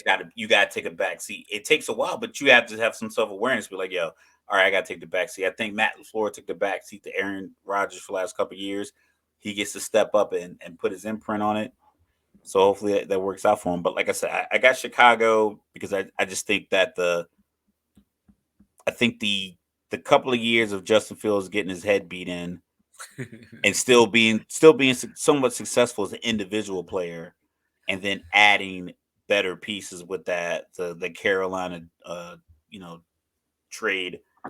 Um, I just think that will help him. I think DJ Moore is going to be able to say, "Listen, man, if you see me turn my shoulder, the Randy like they said the Randy Moss effect. When Randy Moss is like, listen, Yeah. I'm like as a quarterback, like Tom Brady had never thrown. I think he threw for more than 30 touchdowns in a season up until that point. Yeah. But when he got Randy, he was like, "Oh, so this is what it's like to have one of these." It was like maybe two or three guys in the league like that. I think you had Marvin Harrison in the league. That was one of those dynamic guys. You had T.O., you had Moss. It's probably like maybe one or two guys I might be missing that were just that dynamic. But So those are the top three guys you could think of. so how about that Kansas City defense? Detroit, 91 yards on their touchdown drive, 97 yards on the rest of their drives. 24. So 14 plays, 91 yards on the touchdown drive, 24 plays, 97 yards the rest of the half. So, Kansas City's defense is here, I guess. We'll see if they can hold up. Chris Jones is there, not playing, but he's there. Kansas City gets the ball to start the second half. This Pray is the for Detroit, ladies and gentlemen. strangest holdout in the history of sports. So then, yeah, I mean, Nick Bosa just ended his. So, yeah, so then while we're at it, that was the end of our 4 o'clock window. So Sunday night, the NFC East, Dallas and East Rutherford. You know, Daniel Jones, the $45 million man or whatever he is, $40 million or whatever it was. So could he take charge and beat the Cowboys? Nah, not at all. I Not at all. just think the Giants are a bad matchup for Dallas. Like, I mean, or the other way around. I think Dallas is just a bad matchup for the Giants. I think Dallas is just. I don't think the I think Giants have there's. I anything think. to neutralize what Dallas's strengths. I think Dallas has like snuck up on people because I know people they talk about how talented Dallas's defense is, but it's like DeMarcus Lawrence, Michael Parsons, Van Bosch. You just have so many just big time playmakers. Where you at? I'm at 14, 16, and a third. Yeah, I'm about the same. Okay, because I had to About the reset same. my Yeah, I'm at my TV. 14, 11, and counting. Okay, So yeah, I just think that Dallas won 24 games the last 2 years. I And what people consider like down years. They won 24 games, right, 24 out of 34 games, and I think they get better. I'm not sure about Pollard's health. Uh, I know the Giants they have Darren Waller, but I don't know if they really add anything on the outside. And well, they the got guys like they drafted Jalen Hyatt. drafted Jalen Oh, Hyatt. Pacheco's limping. He's walking though. He's all right. Yeah, Jersey's finest. Shout out to Millville. What up? Uh, but yeah, so I just think Dallas just owns the Giants, and they have like the last 7 or 8 years.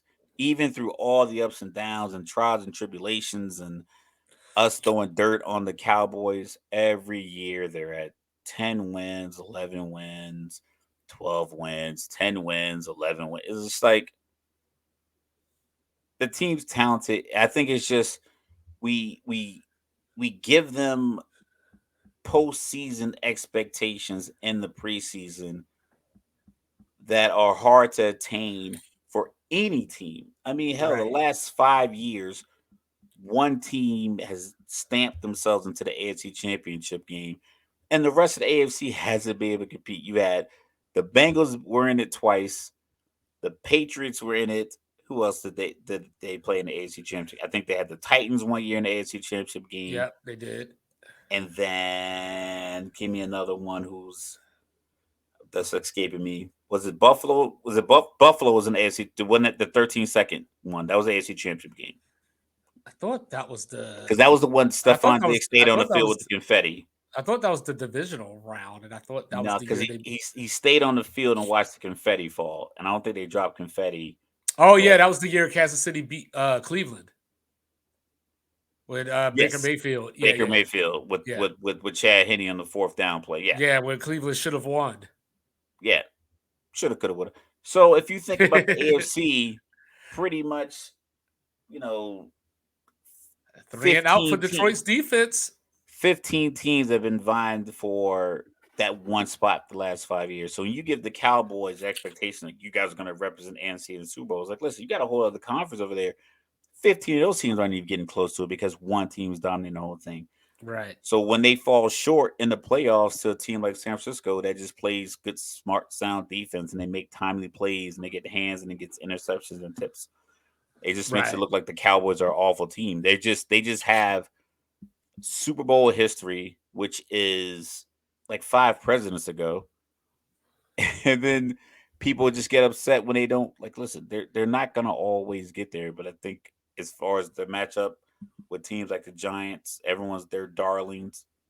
Well, I just think that the Giants can't do anything. Like, because Micah Parsons is going to be coming after Daniel Jones, and then even if Daniel Jones does get it off, Diggs, he'll give up some yards, but he's I obviously didn't good. even mention Diggs. But he's Oh, good for. we forgot about Stephon Gilmore on the other Hey, side. no, hey, don't be stealing my thunder. I was about to go there.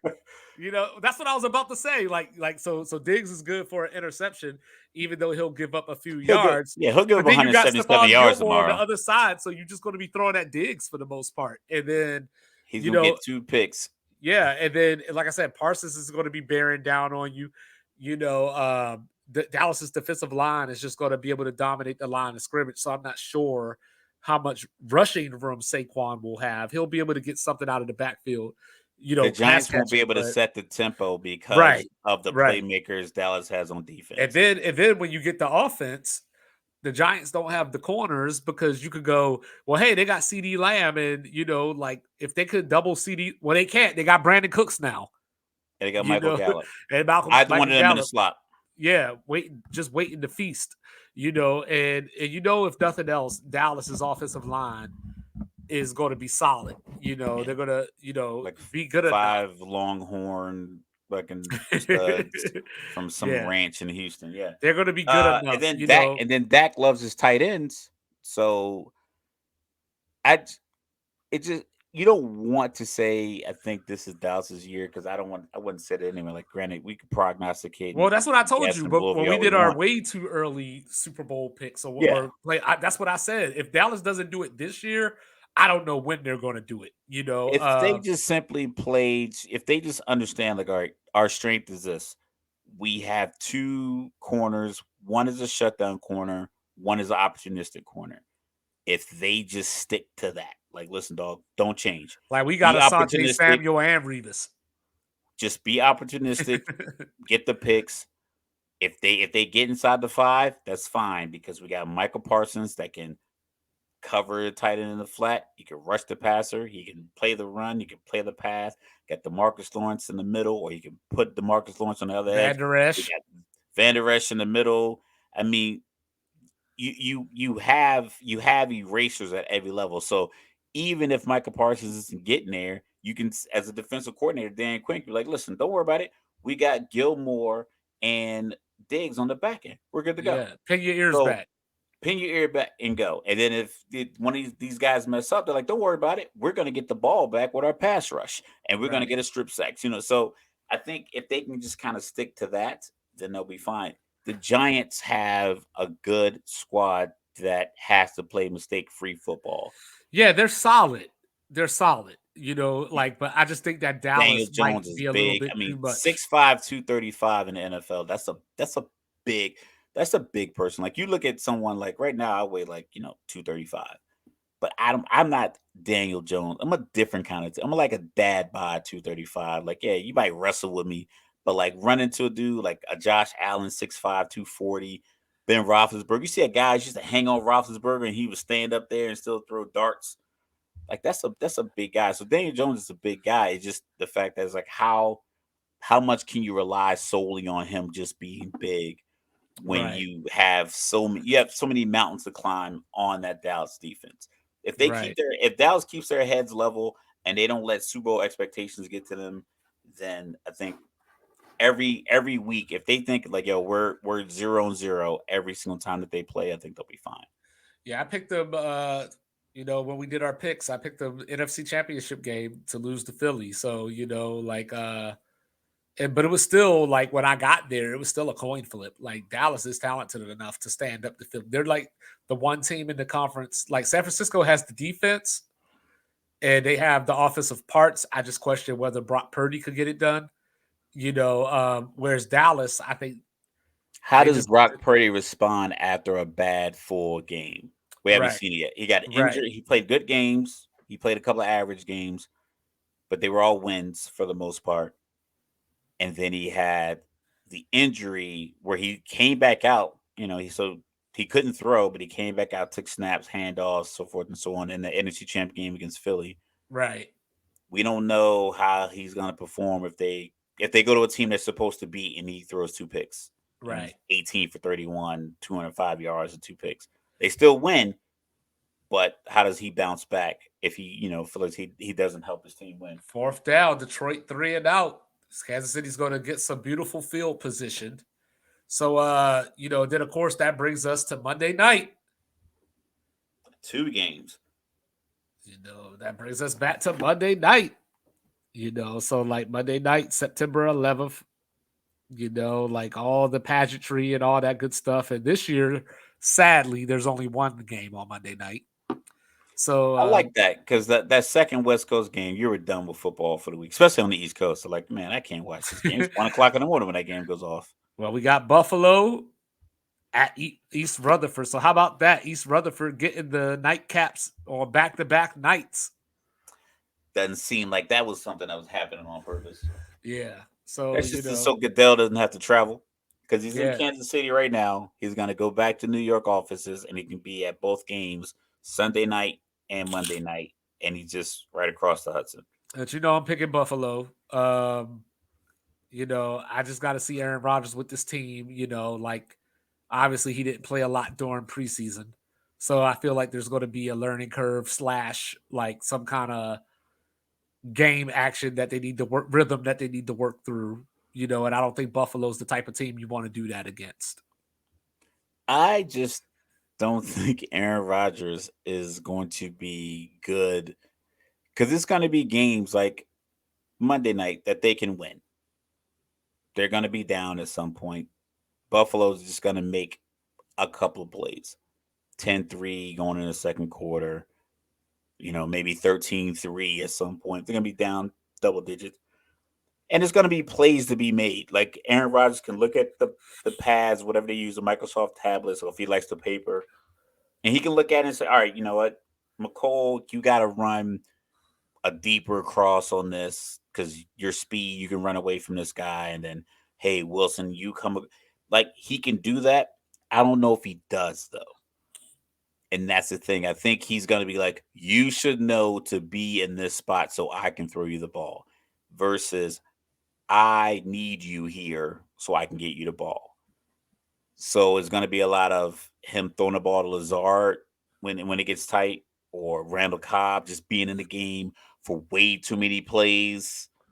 When he's got Randall Cobb's going to get a lot of second half targets, and Garrett Wilson won't throughout multiple weeks throughout this year. And I think it can start week 1. Yeah, I want to see how much Brees Hall is going to play if he plays at all. They got 3 running They backs. got Dalvin Cook. So that's going to be the question. That's going to be the question. Can Buffalo commit to the run? Will they run the ball, or will Josh Allen still no IQ this thing? Yo, all those quarterback keeper runs to the right, they can just run outside zone handoffs with the running back. It's just from the same spot. Literally, only thing that's different is like one less blocker. Yeah, But Josh Allen can just roll the other way. Maybe he holds up a linebacker for a second, and then whatever running back you give it to can get on the edge. I just don't understand why they kept calling that. Just direct snap it to the running back. Like, listen, you don't have to be cute. You know what? We're gonna line up. We're gonna take Josh Allen off the field. We are running right, this ball. We are right. going direct snap. We're gonna run this ball. So sometimes it's just you gotta take the complexity out of a simple task versus just like, oh, we're gonna get ahead of them by like slapping the ball directly to Josh Allen and having them run. There's the Like, no, rookie Jack Campbell making a play for Detroit. But Dan that's Campbell's nephew. my guy from Iowa. Yeah. But yeah, so it looks like we both got Buffalo there. So then we got some college games, saying like might as well just get right on to it. Elephant in the room, so to speak. Did somebody say elephant? Tuscaloosa, Bama's gonna Texas beat and Alabama. that. Yeah, Texas. they played something like in their normal rotation before they put the backups in when the game was pretty much in hand. I guess they were like the defensive coordinator was going to rotate like 20 to 23 different defensive players in, like just as like the talent wise, like we have so many talented players that my rotation is 20 to 23 players. There's like 12 defensive linemen that they were just cycling in. Oh, Yeah. Oh, there's a pick. Oh, and we're going to the house. We are going to the house. House call for the Lions on a tip pass. Patrick. Oh, man. We got No us a MVP game. for you. We got No us a MVP for you, Patrick. game at Arrowhead, folks. We got So let's a see. game at Arrowhead. That's the rookie. All right, who? Oh, Kadarius Tony. Yep, Kadarius Tony bounced off his Both hands. hands. Both hands.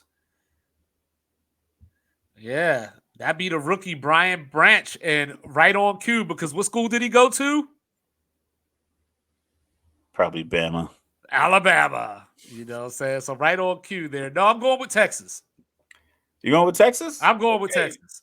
You go with Texas. I'm gonna go with Bama just because The eyes of Texas are on you. I did like how Quinn Ewers looked in the first half against Rice.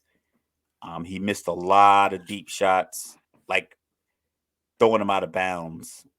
Like it, he was missing them short. He was missing them long. He was missing them wide. In the first half, when the game, I won't say it was in balance, but Rice completely overmatched, even with their 23-year-old quarterback who's been in 4 schools. They were just completely overmatched from the beginning. Like Texas, it was one of those games where they were going to need plays like this. Wide ball goes off wide receiver's hands, catch it, touchdown, a fumble, and they just get like a couple of cheap touchdowns off of it. Rice didn't get any of that, but Texas didn't capitalize on the fact that Rice was pretty much inept offensively. And then on defense, the sun was leaning on the Rice bench the whole game. Texas side, they had fans and awnings and air conditioning, and they had the shade from the way the design of the stadium. Rice was just literally cooking like I said, cooking like rice on the other side. So those guys just got worn down, and Texas was able to pull away in the second half. But yeah, he didn't look like a guy that he didn't look like he was that much better than the defense he was playing against. Well, so I can't imagine that he's gonna elevate his play from one Saturday to the next to play against Bama.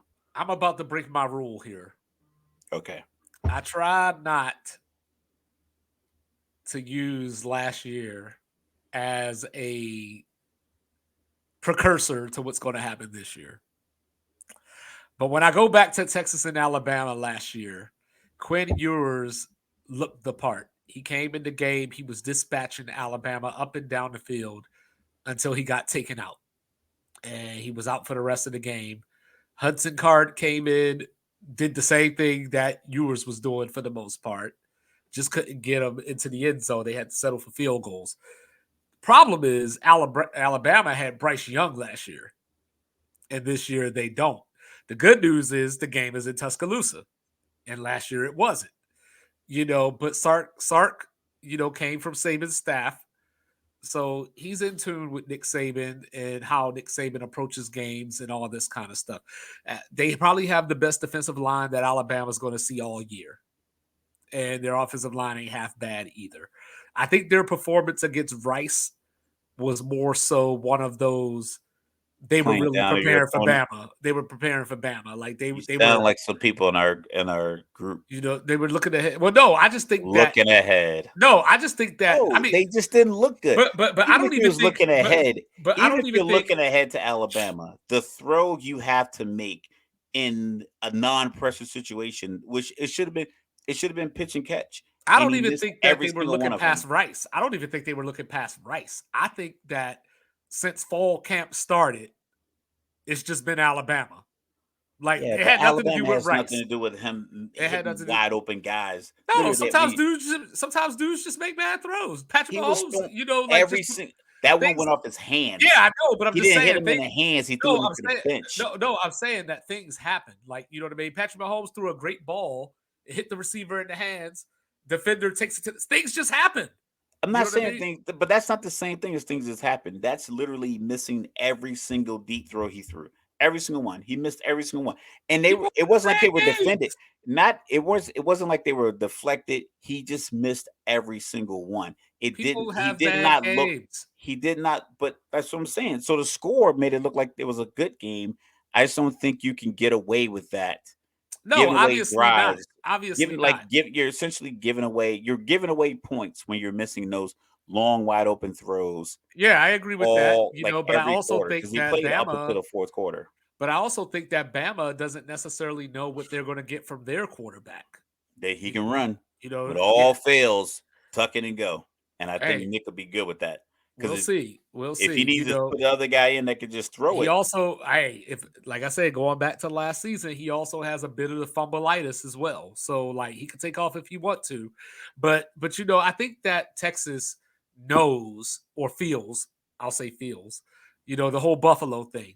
They feel they can beat Alabama because they went you keep down. bringing feelings to this fact fight. You know, saying, hey, I'm just saying that game with Bryce You Young. bring a lot of feelings recently. That game. Oh, hold up, Mahomes, is he going deep? Here we go across the middle. Nope, short hop. No, but the problem is that even with Bryce Young, it took a field goal with time expiring to beat Texas last year.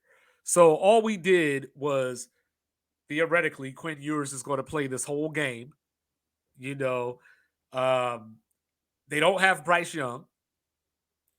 You know, they went toe to toe with Bama last year. So this is not one of those situations where it's like, can we match up with them? Oh my goodness, it's big mighty Alabama. Like they know that they But can play with I Alabama. don't think it's a psychological can we match up with them because some people are different, some people are the same, Well, and I I think that's half the like with that. battle with a team like But Alabama.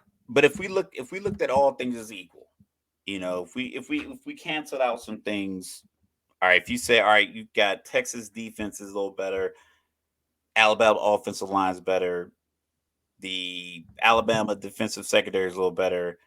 Texas has the quarterback. You balance it out. Like, all right, who has the better coach? What coach is going to have the better game plan?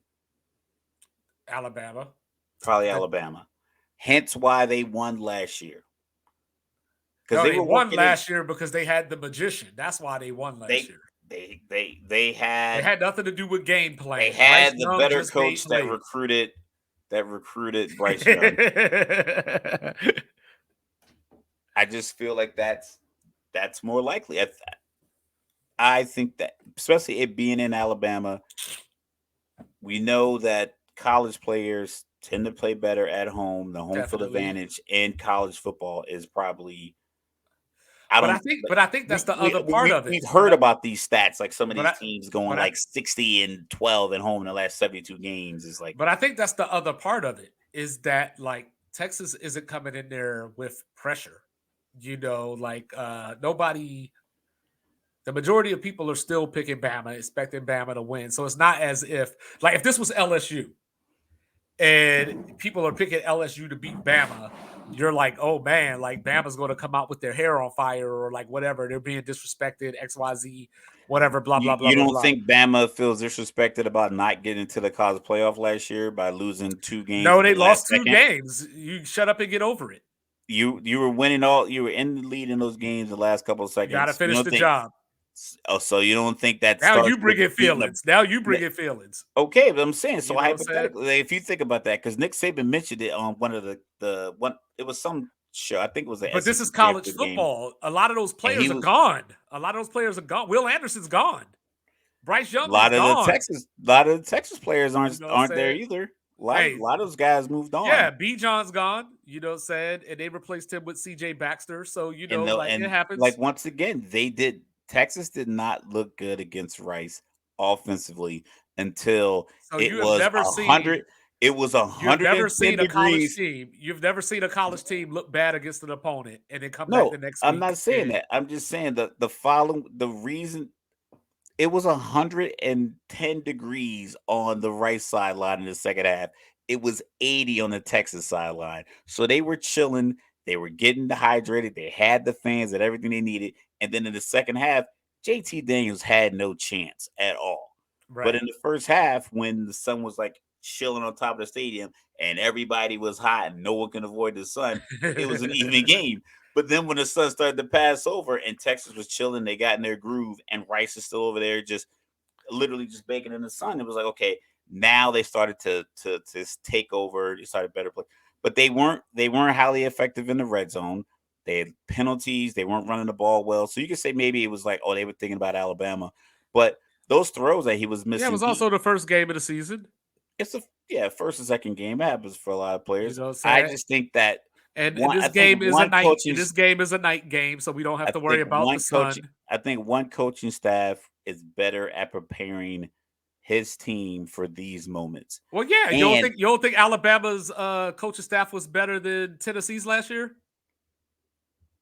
but Tennessee had him at home, and Tennessee had NFL talent You on don't their think starting. Alabama's coaching staff was better than LSU's last year? You don't think Alabama's coaching staff better than Georgia's? Like outside Mm, of Kirby Smart, like you don't think that they're better than I Georgia? don't think. I don't think the. But the players on the field for Georgia are would definitively better than When almost when Nick every other Saban team. when Nick And Saban the when Nick The Texas team isn't like. when Nick I don't Saban think lost back to back Texas. games to Ole Miss, you don't think his staff was better than theirs? I get that it happens. I'm not saying that like because I just think that in this moment, game two, big game, pressure situation, college football playoff implications on the line. I trust Nick Saban more than Sarkisian. Yeah, there's nothing wrong with that. You know, I'm And just saying. that's what I mean by the staff. That's the part because I think Nick Saban has coached in so many of these pressure cooker type games.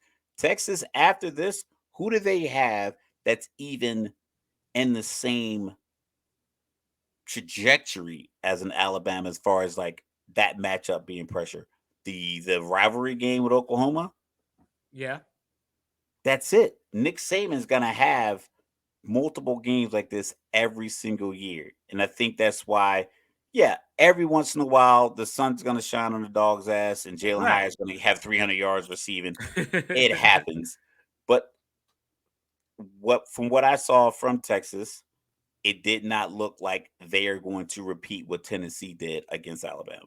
No, and you also got to remember the game, even with Bryce Young, the final score of that game was 20-19.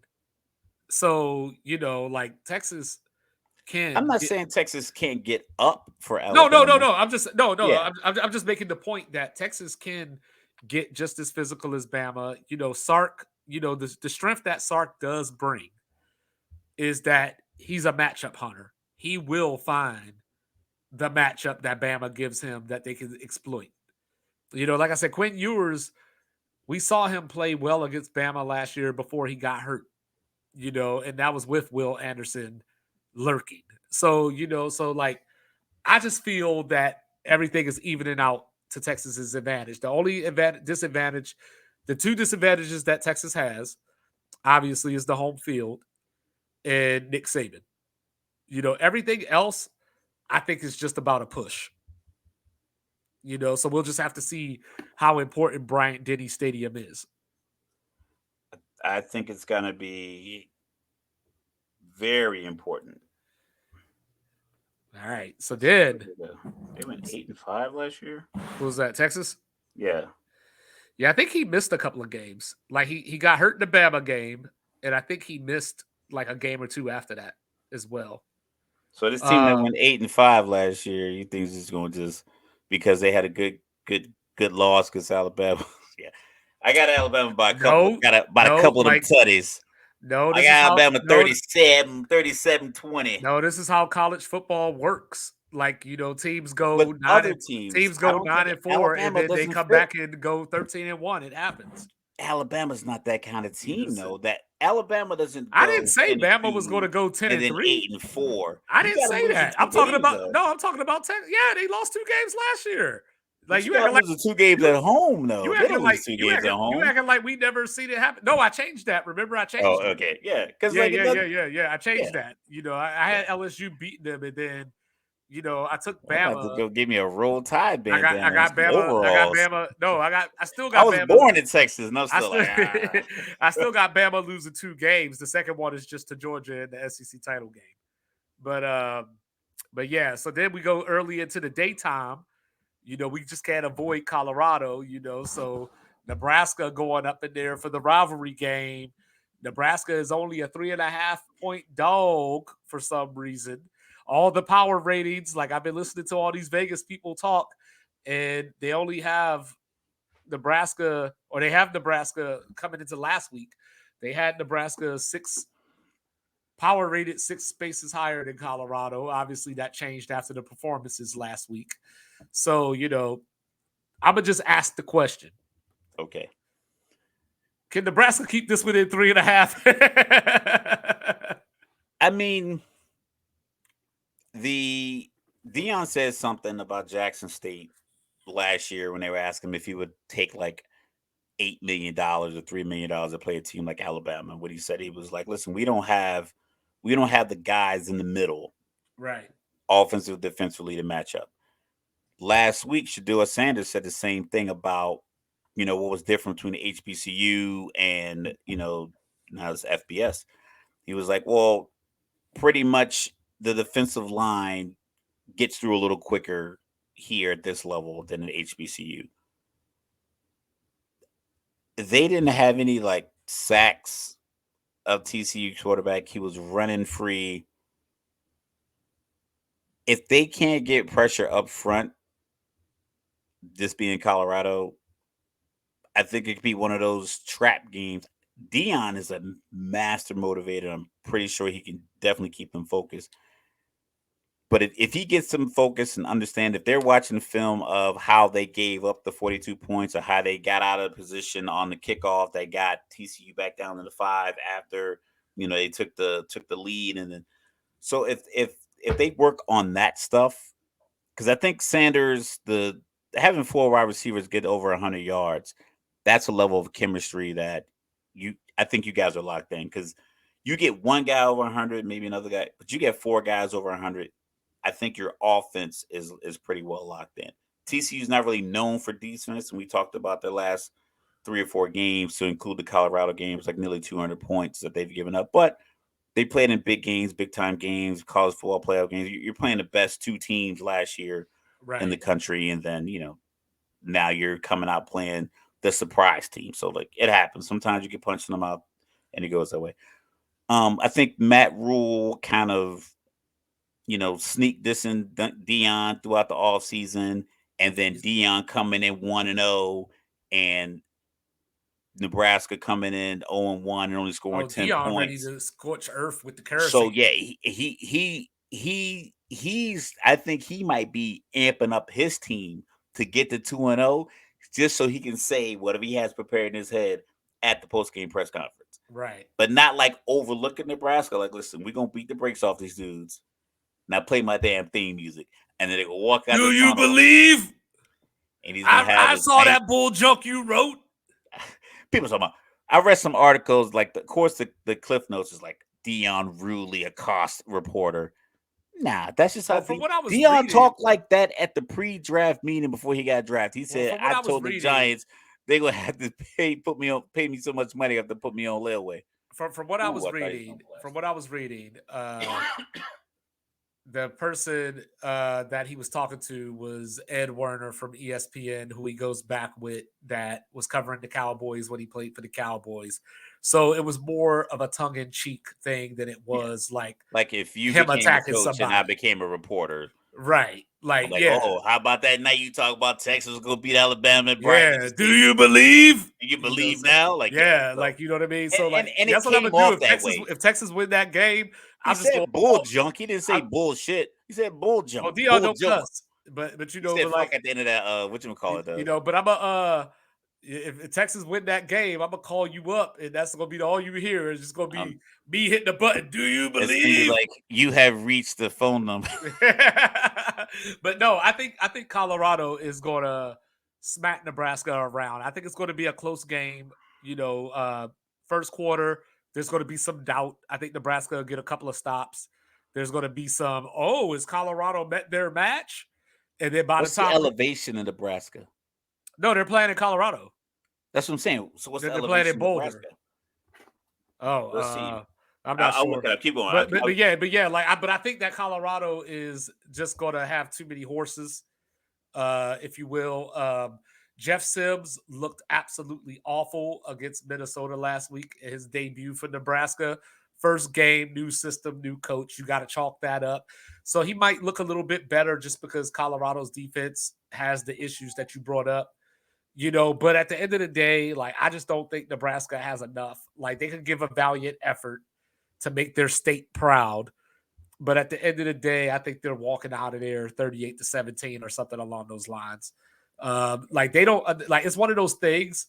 Like, I hear Penn State fans, for example, talk about how they hate Ohio State and how they despise Michigan. All right, Oh, yeah, I got some for pass you. interference. I'm a little bit ahead of you now. Hold on, let me get this real quick. So Okay. like Penn State has this thing like we hate Ohio State, or like we despise Michigan, and it's like, yo, Michigan and Ohio State hate each other. Like, you're just there. You So outside the party, you can't get yeah, in. that's how Nebraska is with Colorado. Like, whereas Nebraska like grew up hating Oklahoma, hating Missouri. And then Colorado, this thing is fairly recent, like as far as like the late 80s going into the 90s is when this started. But to Nebraska, they still look at Colorado like, why are you talking to us? Yeah. I think Colorado has a bigger rivalry with Utah than they do with Nebraska.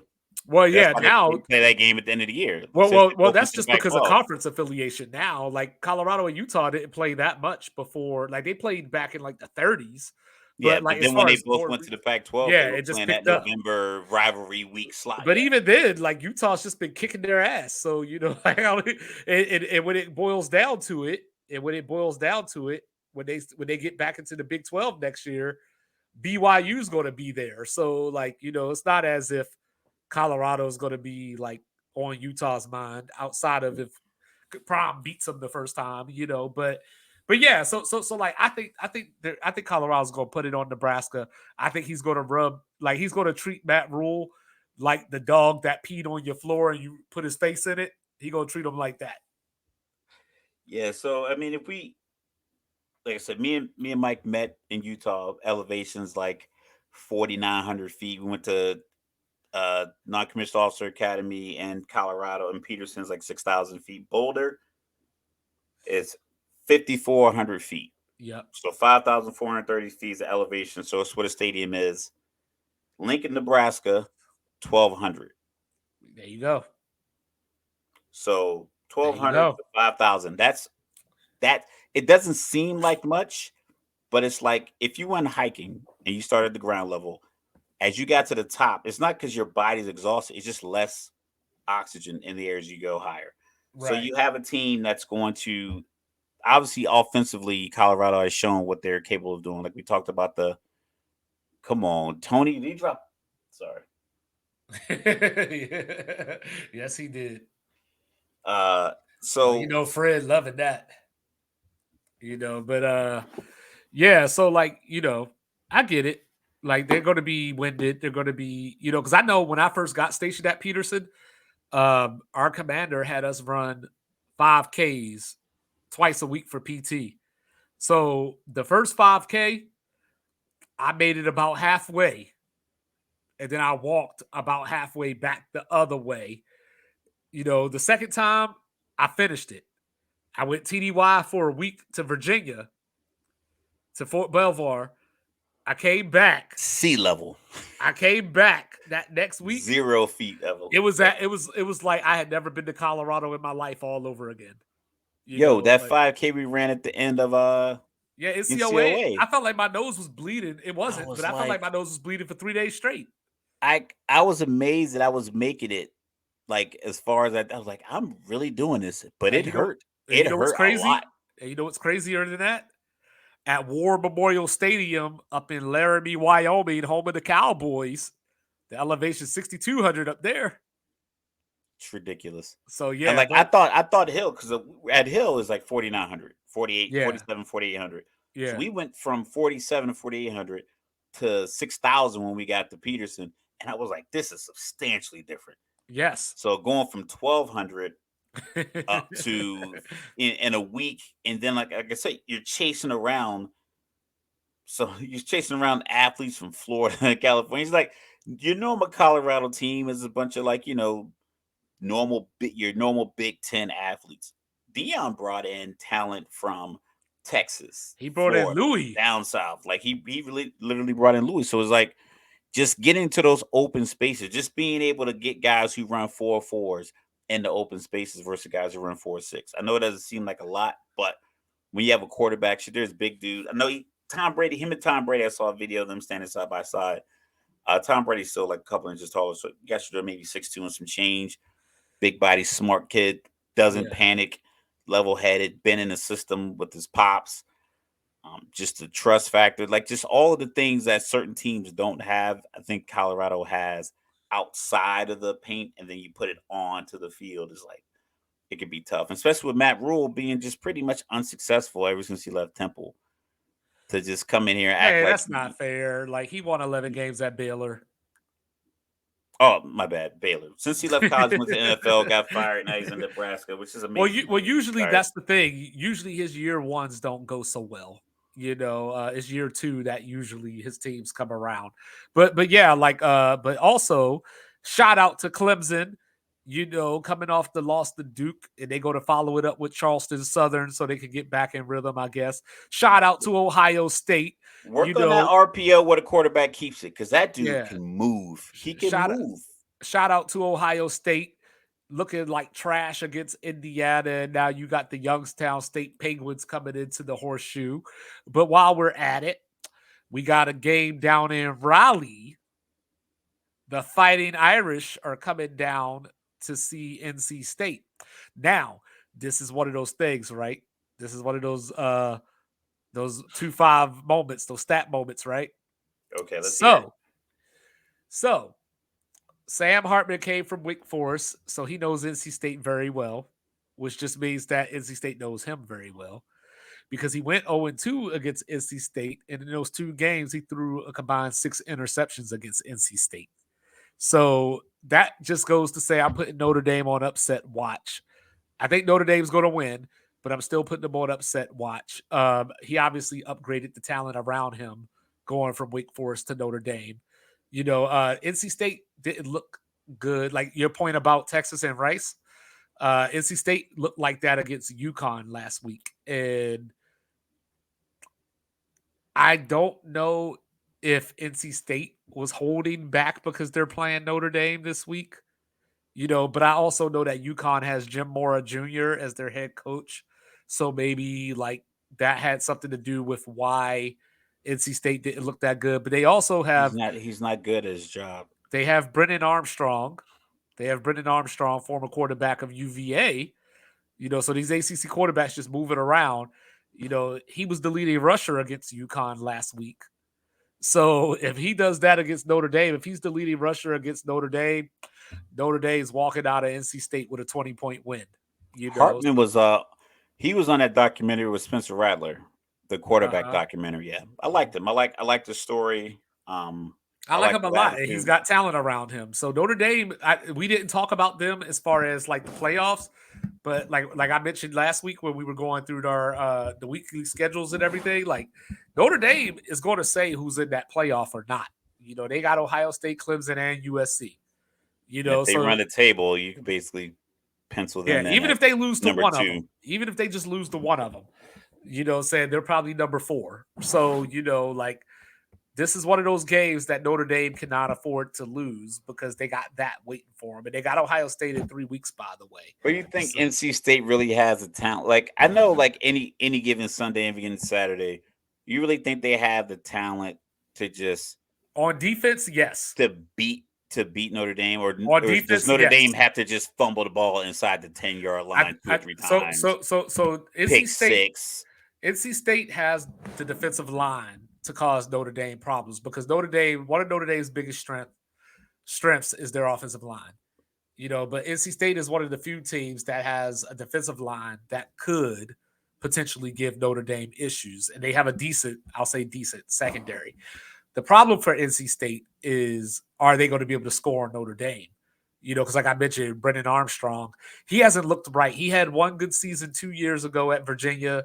Last year, it went awful under a new head coach, and now he's under a new head coach. The good news is The transferring quarterback, aside from,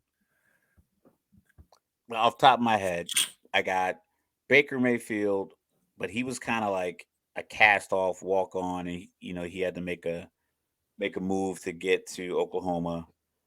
Kyler Murray, he went from Texas A&M to Oklahoma, had success. Jalen went from Alabama to Oklahoma, had success. Go back to Russell Wilson from NC State to Wisconsin. Uh Cam obviously had the trouble, had to go to JUCO and then come back. Is there enough evidence? Because like you're more of a college football guy than me. Is there enough evidence to show guys really making like an astronomical leap? I mean, you got Joe Burrow, but he didn't get on the field at Ohio State. yeah, but it was also his second year. Oh, we got a fumble. Oh, Kansas City, y'all messing around. No, you're No, good. he was down. He was down. He's down. Yeah. Yeah, he was good. down. Not really, because like usually, Like the there's guy who played out a whole season at another school, like Bo Nix going from Auburn to Oregon, like it's like Joe Burrow was on the bench. Quinn Muir was they were on the bench. Like right, I'm right. saying, like guys who like you saw everything they had to. They were just good. They were just already good. They just had somebody good in front of them. Yeah. Yeah, like well at Virginia, with Brendan Armstrong, the problem was that new coaching staff came in last year. Tony Elliott came in from Clemson, new system and everything. So he didn't have the same offensive coordinator.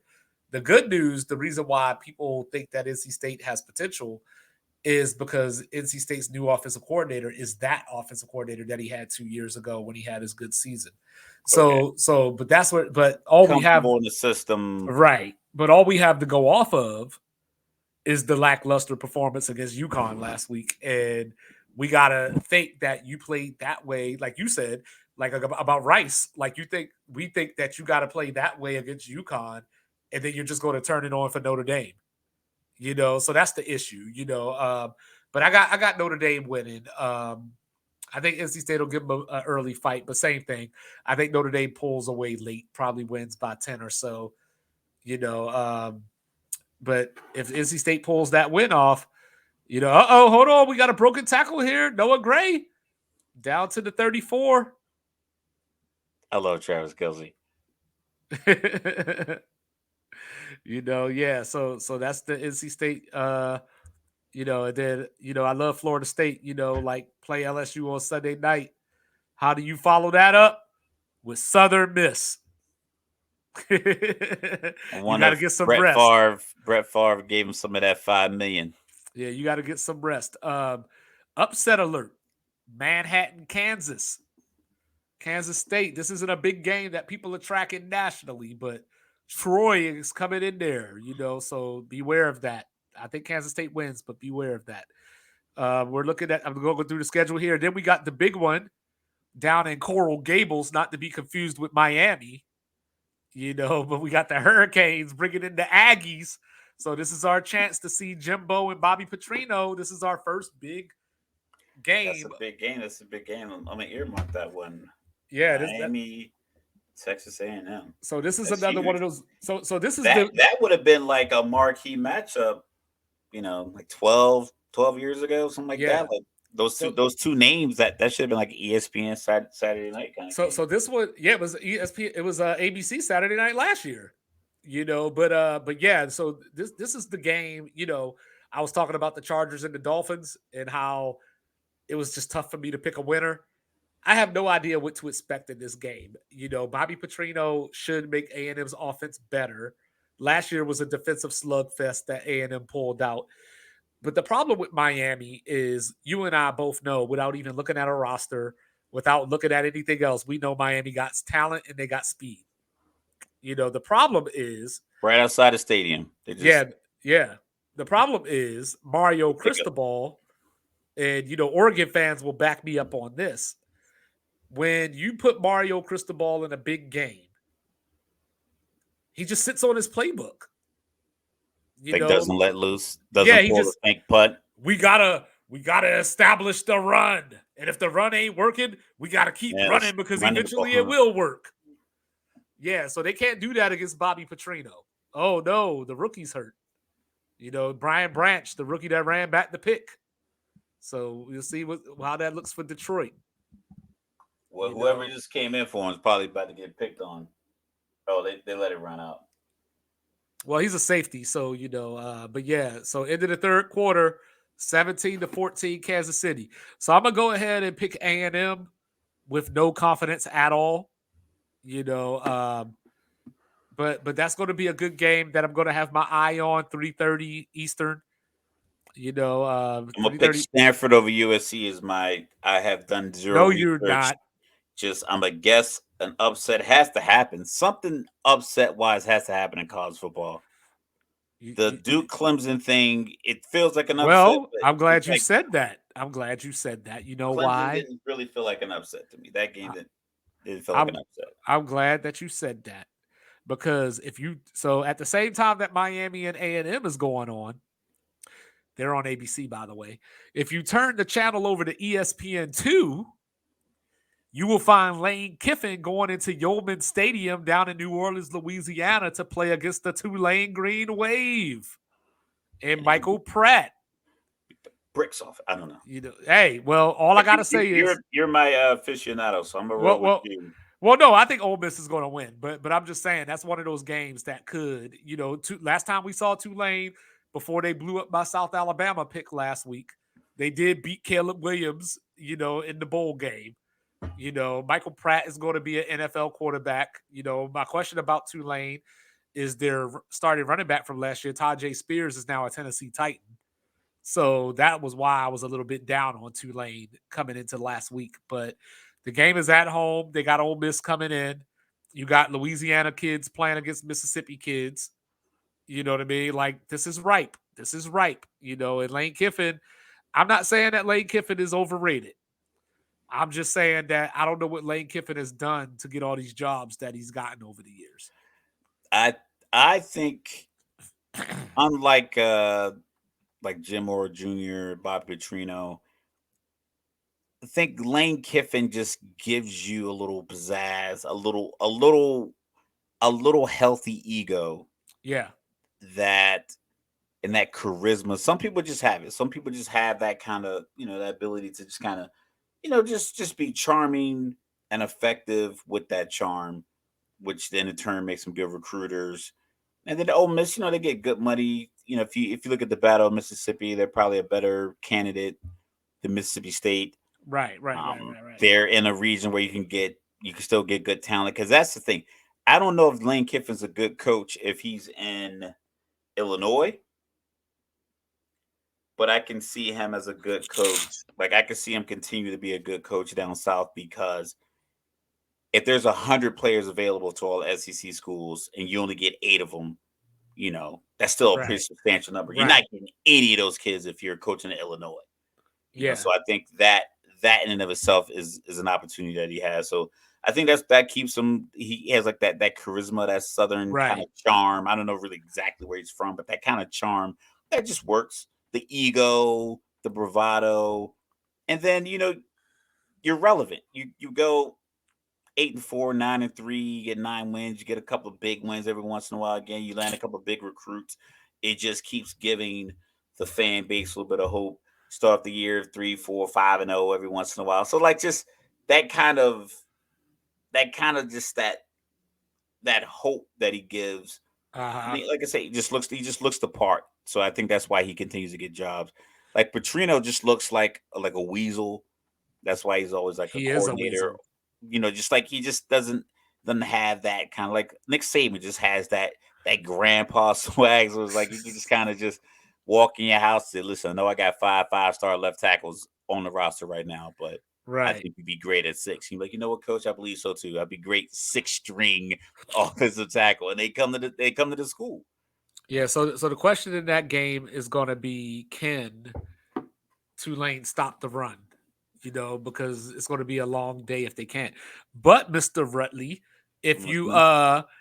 so while that game is going on and the Miami game going on, if you want to feel a little, you want to throw up a little bit, you could turn it over to Fox. And I don't even know why my TV is like frozen now, but yeah, like if you want Yeah, to, second and one, Kansas City. if you feel like throwing up a little bit, you could turn it over to Fox, and then you got the battle of the Cyhawk, Iowa and Iowa State, and we get to see if Brian Ferentz's offense can put up 25 points and get him back on track, for his contract here.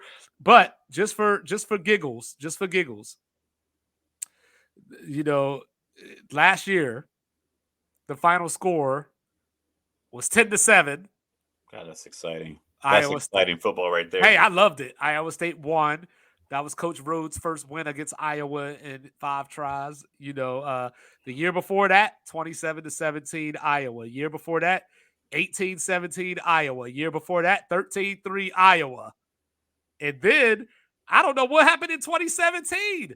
44-41. You know, and then the year Yo, before, so like, yeah, so they can score, I guess. Iowa's going to win that game. I think that's, we still got all the fallout from the gambling and all that going on as well. So, Iowa State's a little yeah, that's depleted. that stuff outside the painted area can really impact your team. Yeah, The but Chiefs really need to work on catching drills at the next practice. Mahomes can't be happy with this. I want to give a shout out to tomorrow night, Kansas and Illinois. Jalen Daniels coming back from injury from last year. I had to go grab my remote so I could put the game back on. But that's gonna be a good game live from Lawrence. I'm gonna go with Kansas in that one, but it wouldn't shock me either way. So I'm going down the schedule here. Don't forget, I can't get out of here without talking about this one. I can't get out of here Better without be talking about this. Utah and Baylor. No, not yet. We getting there. We getting there. I got to go back to last season for a second. Because we saw a game that Drake May announced himself to the world. And this year is the rematch. What game is that, you ask? North Carolina and Appalachian State. 63-61 last year. 63-61. So this is the rematch. So I just wanted to throw that out there. Carolina probably will win that game. They're favored by 19. But I just wanted to throw that out there because, that was a game that I remember from last year being very good. Another upset alert for you folks out there. We got new ACC member SMU Got it. going out to Norman. And let's see, Kansas City for the field goal. It's good. So 20-14, 12-11 left in the game. So you got SMU going to Norman to play Oklahoma. People are already. So Oklahoma is the only team I've ever seen win a game 73-0. And everybody said, so how long until we get the backup in? Like, they're already talking about Jackson Arnold is going to replace Dylan Gabriel. Like, it was 73-0. He could keep his job for a People few don't more like weeks. left-handed quarterbacks, man. But People just simply don't like left-handed quarterbacks. It just doesn't look the part. So people just it happens a lot. Like it's like a big deal. I think Tua is the only starting left-handed quarterback in the NFL yeah, right now. I'm very interested in this game. But I think the public did SMU a disservice because I think this was one of those games that had the high chance for the upset, but now it's the trendy pick. So we'll see what Oklahoma does. We'll see if Brent Venables Is can that the slow them down. pregame speech? Like ESPN, these guys, everyone's saying you guys are going to lose to this team, and they're up Yeah, and coming team, and you guys yeah. can't beat any team from Texas. Like all he has to say, like, listen, Hey, from what we hear is like you guys can't beat any team from Texas, hey, what a way to and make a that'd be it. What a way to make a first impression on your new conference by getting that win. You know, Yeah, we're here. and here's one for you. Nobody cares about this game. This is just relevant because Sports Reports is ordered. So you remember back when the Pac-12 was looking at their TV deals, one of my get it off my chest was, I know they ain't about to sign a deal with the CW. They signed it still with CW. No, so we got Pitt and Cincinnati in the first ACC game on the CW tomorrow or Saturday. The first because the ACC has signed a deal. You know, they used to have you remember you grew up in Virginia. They had Raycom Sports and Jefferson Pilot. You know all that stuff. They I remember we had WGN feeds from Chicago. I remember that was like yeah. something. I was like, why am I getting all these Cubs games? Yeah, so they're so the ACC has signed the contract for X amount of football and basketball games to appear on the CW. You know, but then just as a side note, before we get to Utah and Baylor, because I know you want to get there, you brought up Chicago, so I got to say this. This is the wildest shit ever. Northwestern playing UTEP at Soldier Field. UTEP is favored by 1.5 points. That's because Northwestern came to New Brunswick and was shut out until 7 seconds left in the game, and they scored essentially, for lack of a meaningless touchdown. I know, but they're and then a Big like Ten kicked team. an extra point. It's like, but listen to me though, they're a Big Ten team playing in their city against a Conference USA team that lost their opening game 17-14 to Jacksonville State. Jacksonville State's first FBS game, by the way. You know what I mean? It's Vegas. But I mean, that's I gotta take and oh, by the way, right? If you're betting that game, you gotta take Northwestern. You got to, right? But in case some of y'all are confused out there, I just got to clear this up. You might know this, so I don't want to make nobody feel stupid, but I got to clear this up. Jacksonville State is actually in Jacksonville, Alabama. I just want to make I thought it was in Florida this whole time. I know. I just want to make sure everybody knows that. For years, I thought it was in Florida. And unfortunately, Jacksonville State brought me some pain because if you all remember, that was the team that caught the late touchdown against Florida State a couple of years ago and, you know, knocked us off, you know, when they were still FCS, you know. I remember seeing a bunch of those fake reaction videos, like people watching the game and then they record and they're all cheering. I'm like, listen, they watched the play happen, rewind it, all pulled their phones out, recorded it, played it again, and like nothing on social media is real except this show. But then one last nugget: Jacksonville State's head coach, Rich Rodriguez. You know what I'm saying? Like, in case people didn't know coach. Yeah, that's the Division I coach. Sometimes coaching matters. Like if you have enough talent and you get a good coach, it could go over the top. Colorado. You have a bunch of talent, not a good coach, it can look poor. Florida with Napier. Yeah. You get the high level coach with the top talent, you get Kirby Smart, you get Alabama, you get Pete Carroll's USC, you get Mac Brown, Texas, you get, you know, we go all the way back. Lay of game. Yeah. Bear Bryant. When you marry the top coaching talent with top players, that's kind of stuff you get. So when you get these Division I coaches that go down, they could probably use as a recruiting tool. Like, listen, I was a Division I coach. I know I've gotten guys drafted to NFL, and your son fits the mold of those guys.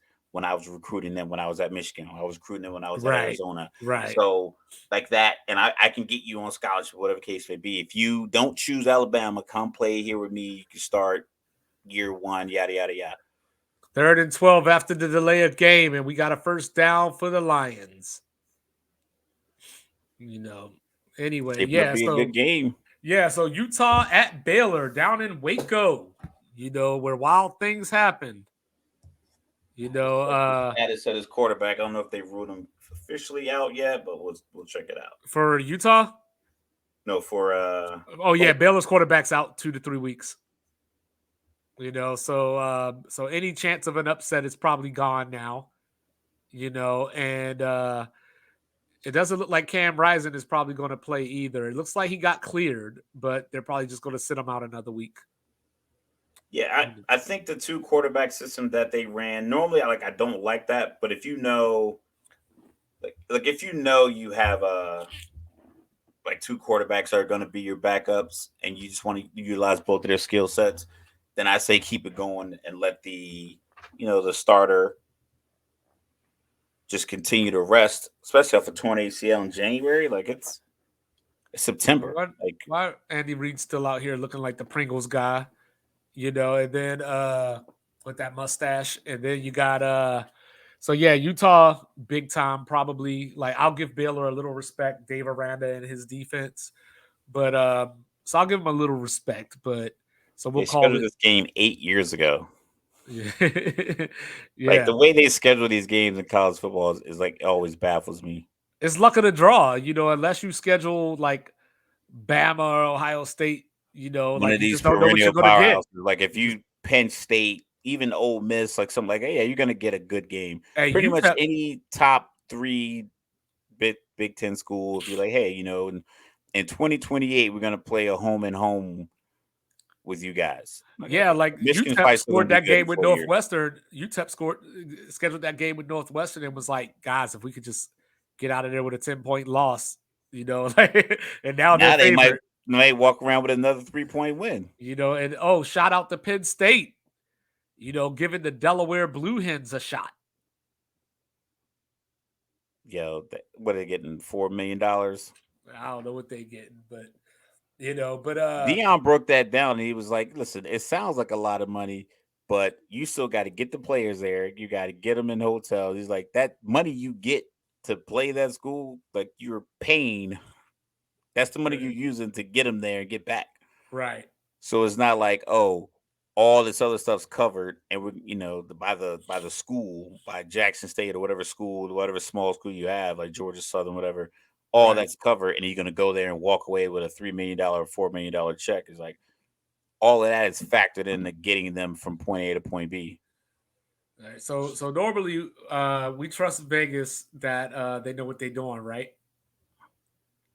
They know how to keep.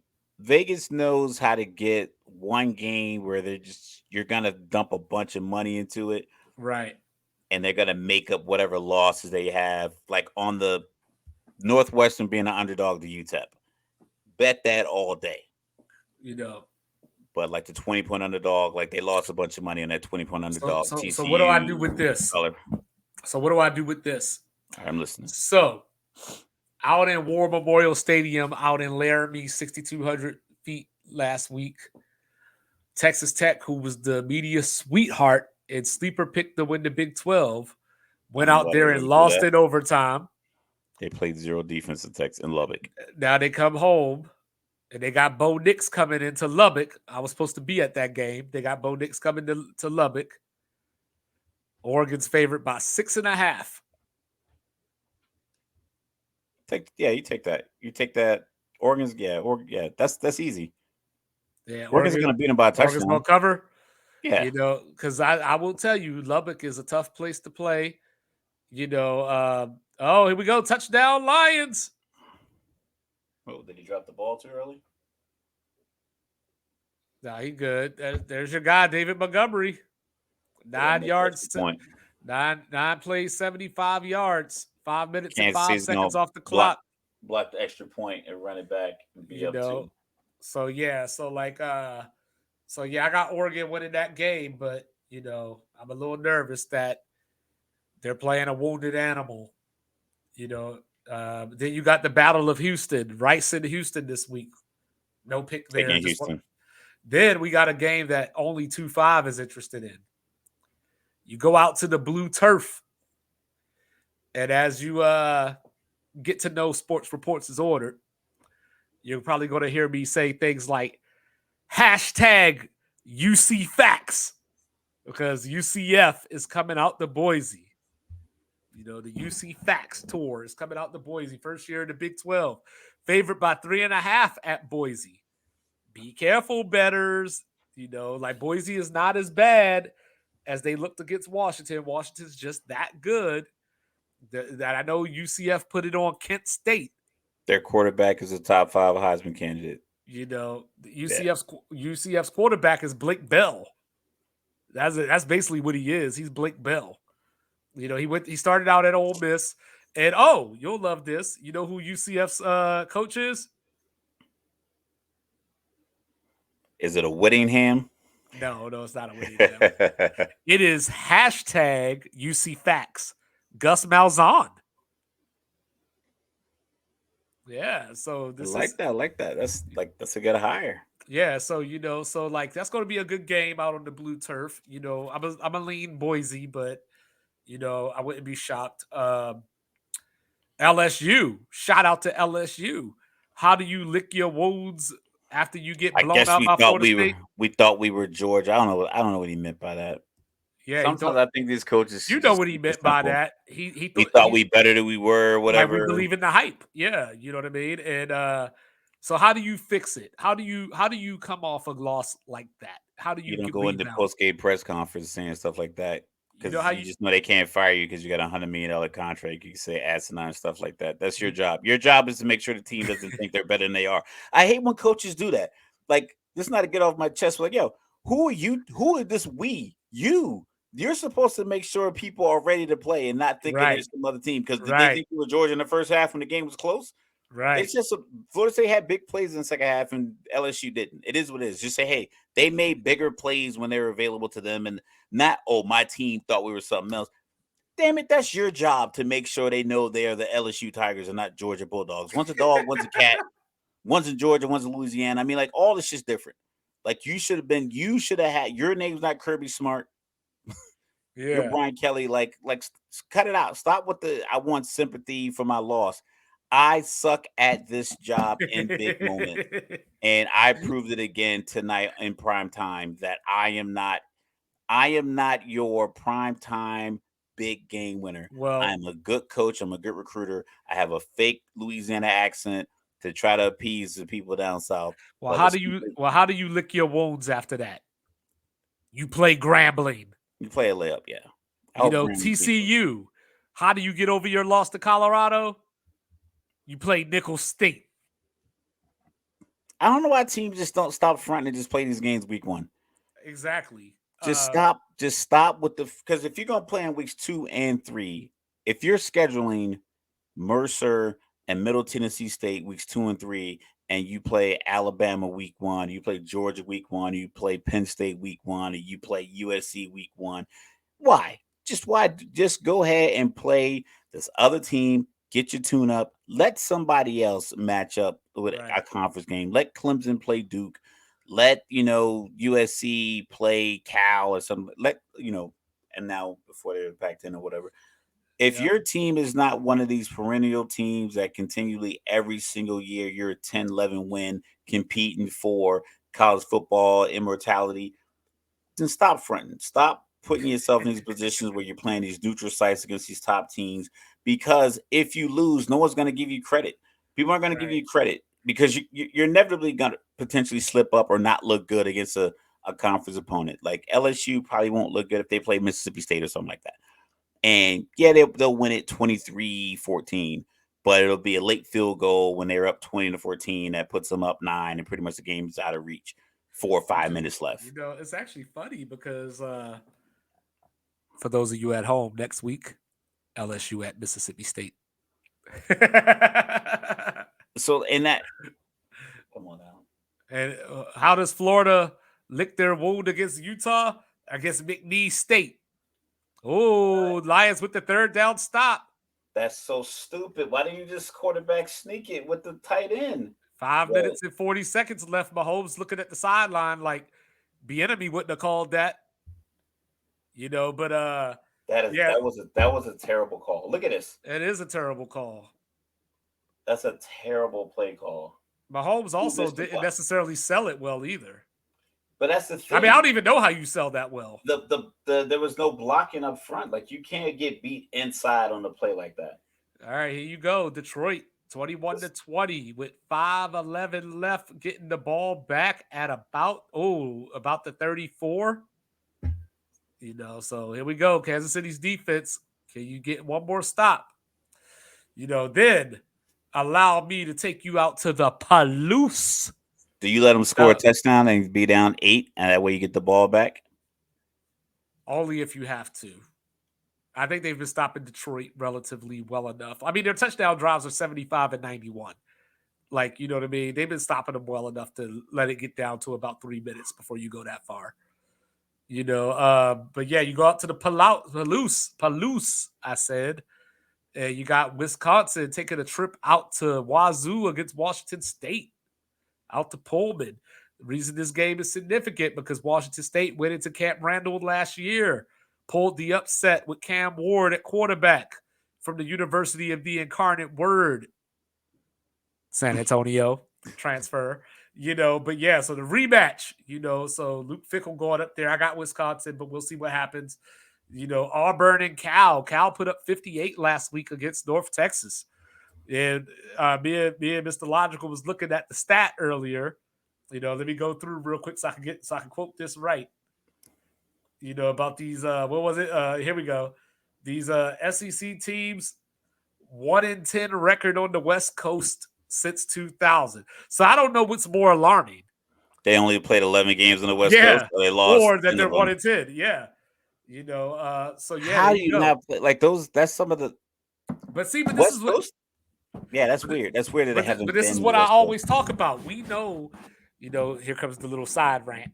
That we know that the SEC is the best conference in football and college football. We know that. There's no debate about it. Nobody should tell you any different. If they do, they're a hater. Got it.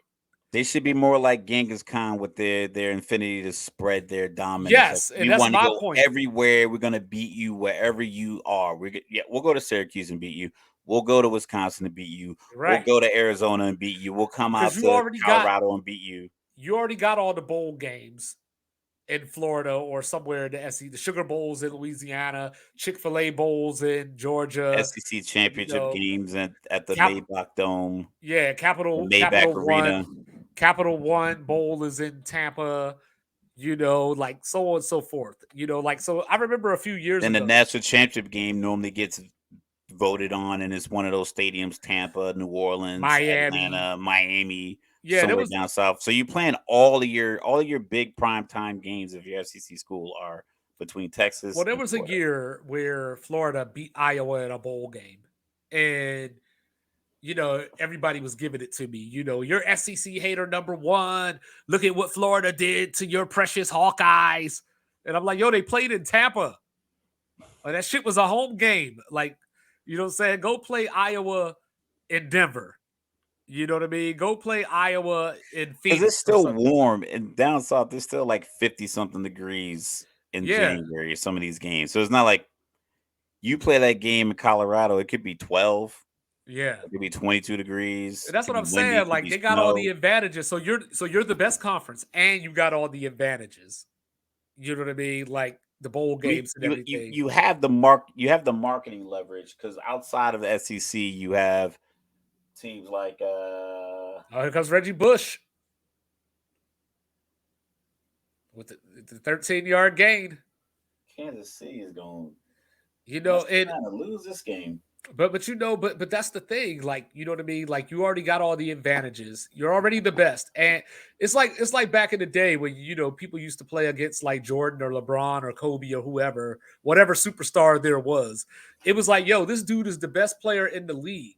And you calling all the fouls on me. You're going to give him free throws if I cough. Like, you know what I mean? Like, he's grabbing my jersey. You call nothing. If I even get near him and slide my feet, you call a foul.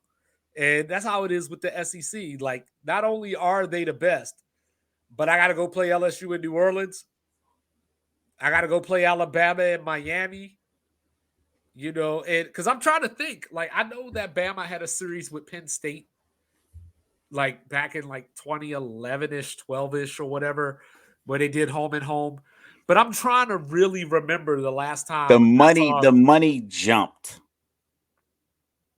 about 10 years ago, like if I can recall. Like that's when I started like Googling how much money each team got for the BCS championship. Right, it was like $15-16 million, stuff like that. And of course, he's gonna run out of bounds.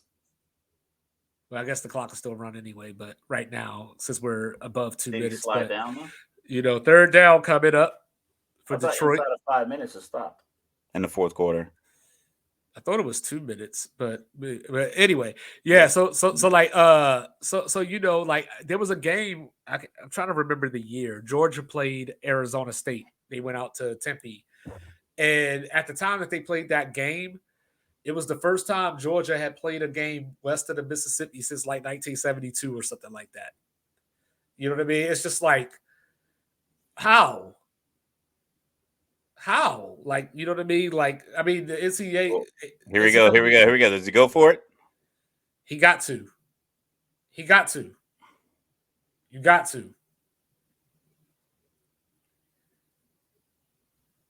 So it was 2008. That was the first time they had played west of the Mississippi in a non-conference game since like 1972.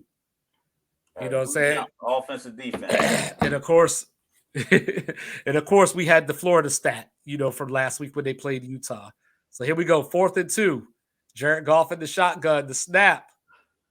He steps up, bat it down. Oh, bat it down. Oh, somebody just went Staley. You run that ball. Somebody just went Staley on us. I told you to fake the punt. If 4th and 2, look, that's Panay Sewell 330 or 350, 350 times 5 and a tight end at 260. I'm taking that. I'm taking 1,800 pounds and my 200-pound running back. You know what I'm saying? Slapping me. Or my 6'4" quarterback for my 2 yards. Like, push it forward. You know what I'm saying? So you know what Andy Reid just told Patrick Mahomes, right? What will Bieniemy do? Nah, he said we gotta do it to these meatballs. You know what I'm saying? He's gonna take the shot. Here's Mahomes. He's taking the shot. Oh, another one. Kadarius Toney with the dish soap on his hands. Yo, take the gloves off. Oh, you got to play in red gloves from now on. Wide open. Wide open. I was a little behind him, but it's like Fred to pop the bottle now. I know Fred to pop the bottle now. You know what I'm saying? Hey, Aaron Rodgers wouldn't have thrown him another pass from the first quarter. I know. All right, Mahomes back again. Another pass. Okay, there we go. Sky Moore. There's a flag down. Oh, we got a hold on offense. I bet. I haven't seen. I'm just guessing. It seems like here we go. Ref coming up quick, so they know what the call is. Here we go. Holding offense. There you go. Number 79. Mahomes with the smile. But we're coming up on the 2-minute warning. 2:19 left, folks. Can Detroit do it? But yeah, like we talked about the Florida thing where like since when they went out to Utah, oh yeah, that was a hell of a hold. That was their first non-conference game outside of the state of Florida on the road since 1991. 92. Yeah, 91. Yeah, you know what I mean? So like, there's nobody to govern 10 years old. Like, to put them and say you can't do this. Like, All right, here we go. Patrick Mahomes, bat to pass, 2nd and 20. Across the middle in a drop. Sky Moore had the ball, let it go, 3rd and 20. 2:14 left in the game. Detroit just won the Super Bowl. Gardner Johnson. He just won the Super Bowl. But here we go. Apparently the field is on his side this time. Yeah, was it a fumble or a catch? No, it was a catch. He knocked it out. No, I'm just saying, like, did they think about even challenging it? Oh, here we go. 3rd and 20. Mahomes in the shotgun. Oh, we got I see another hole. Here comes the pass. Incomplete pass. 4th and 20. They didn't call the hold. This is it. 2:09 left in the game. You punted. You got 3 timeouts. You punted it. Coach Kelsey. But yeah, so like, so there's no governing. Like the NCAA is there to punish players, but they're not going to punish schools for their scheduling practices. So I hope that now that we're going to this 12-team playoff next year, I'm hoping that we'll see more of that. Like we'll see more of these games that we haven't been seeing all this time. Well, I think the money, everyone's getting. Oh, they're going for it. Yeah. Okay, here we go. Mahomes back to pass. Oh, we got a flag. 20 men on the field. False start. Nothing else pisses me off more than a home team getting a false start. And that's Jawan Taylor. That's their big offensive line pickup. Let's see. Yeah. Oh yeah. Oh yeah, that was bad.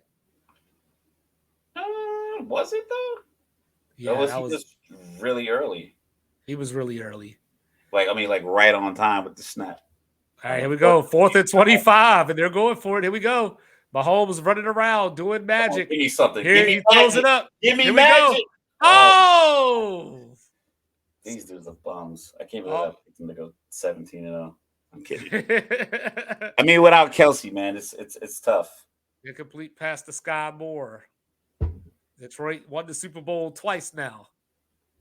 Well, Detroit, like y'all dancing around, you still gotta get a first down. Yeah.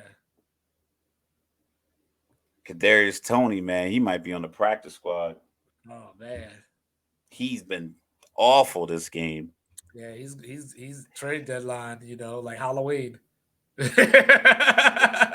hope you like Houston. So Detroit is going to take over at the Kansas City 30 after the 2-minute warning. Should you have punted? I guess you gotta. I guess it's like, yeah. I mean, we could armchair quarterback. You had 3 timeouts. It was 2:09. I mean, it was 4th and 25. You punt it, and they get the ball. You punt out of bounds from the snap to punt. It's probably 2:02. Detroit runs a play, 2-minute warning. If they don't get a first down, then it's second down. So really, you got 4 timeouts then. You have 4 timeouts. If you can get the punt up and down. Yeah. But even with that, even at that, you still have 3 of your own timeouts. Yeah, but it was 4th and 25. Like it was 4th and 5, I get it. 4th and 10, maybe, I get it. 4th and 25. 50, I get it. 4th and 25 from the 50, I get it. At your own 30. Yes, it's So I guess especially when you had 2 penalties on the drive, you weren't flowing. And you're at home. You know what I'm saying? Everybody got a little bit of Staley in them, I guess. Ooh, that's tough. Staley might have punted that. Like I think Detroit's gonna throw it. I would have punted that on Madden. You know what I'm saying? And just use my 3 timeouts because they're gonna run up the middle. I'm getting it out of bounds with 2 at 2:02. Like the dude's gonna run it, or he's gonna try to do some play action. Yeah. I'm like, just kick it out of bounds. Detroit's gonna run it 3 times. I don't think they're gonna run it 3 times and kick a field goal. Kick it out of bounds, even if it only goes 15 yards. You know what I'm saying? Just get it out of here. Just get it out. Get it off. Get them out of field goal range. At least that much. So we'll see how it goes. Yeah, so this is I didn't think we were gonna do a whole show. No, but I mean the game went so fast. The game was flowing, yeah. Yeah. It felt like I wasn't watching because I'm watching in the reflection, I'm watching it on the monitor, whatever the case may be. Kansas City looks like they should have probably maybe called DeAndre Hopkins and given him $14 million. I don't know why they didn't. We talked about this in they previous episode. You know why they didn't? Because they had success without a star wide receiver, so they said we don't need them. All right, so they're in field goal range. Yep, here we go. 1st and 10. All right, here comes the run. Montgomery stuffed. Man, he hugging that ball like he robbed a bank. Yeah, he better. He is hugging that ball. I watched a sports science once on like the carrying the football and like how hard it is to knock the football out if you like hold it to your body. And they had an NFL running back. I can't remember who it was, but they had like 3 mixed martial artists with gloves on trying to punch the ball out, and the dude was wearing like a vest that measured like the pound per pressure and all this other stuff. And it just was like basically your body absorbs, like, so you're when you get hit, your whole body absorbs that force so the ball doesn't move. But as soon as you move it away from your body, like it's literally comes right out. Ooh, good tackle. Good aggressive tackle. He almost lunged for that first down. I know. Third down coming up. 147. Third down. 3rd and 2. They don't get it. Does he just kick the field goal and go up 4? I think you have to at this point. Or do you go for it and end the game? I don't know. I think you have to. Well, I don't. Hey, see, this is our Buffalo. Baltimore. The Buffalo thing is different. The reason that was different because the argument that I was making to you was that Jim Harbaugh was concerned that Buffalo was going to score a touchdown no matter what. And they went right down the field. They were going to. So I was like, well, at least I think they could have gone up. They would have gone up 4. And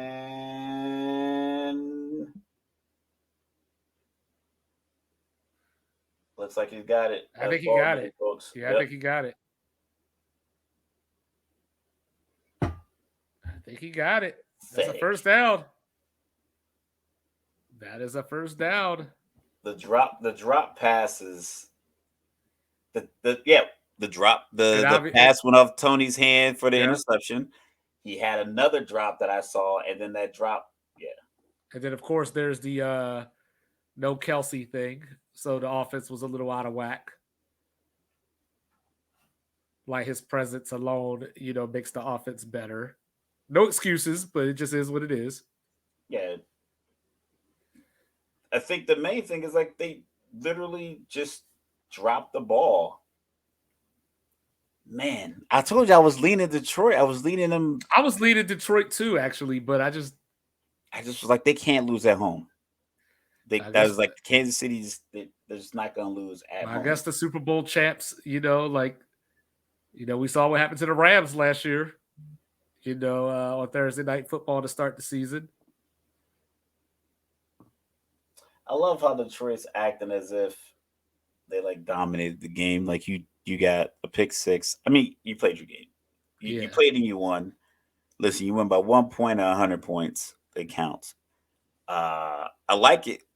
I can't wait to see the overreaction Friday.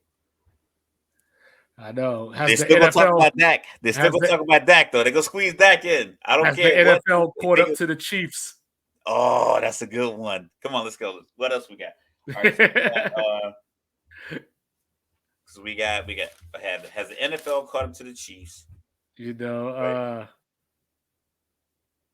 Or no? How has the NFL caught up to Patrick Mahomes? Yeah.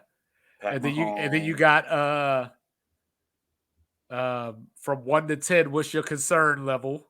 Oh, 1 to 10, that's a good one. Concern level. What does 275 for Burrow mean for Dak? That's going to be another talking point.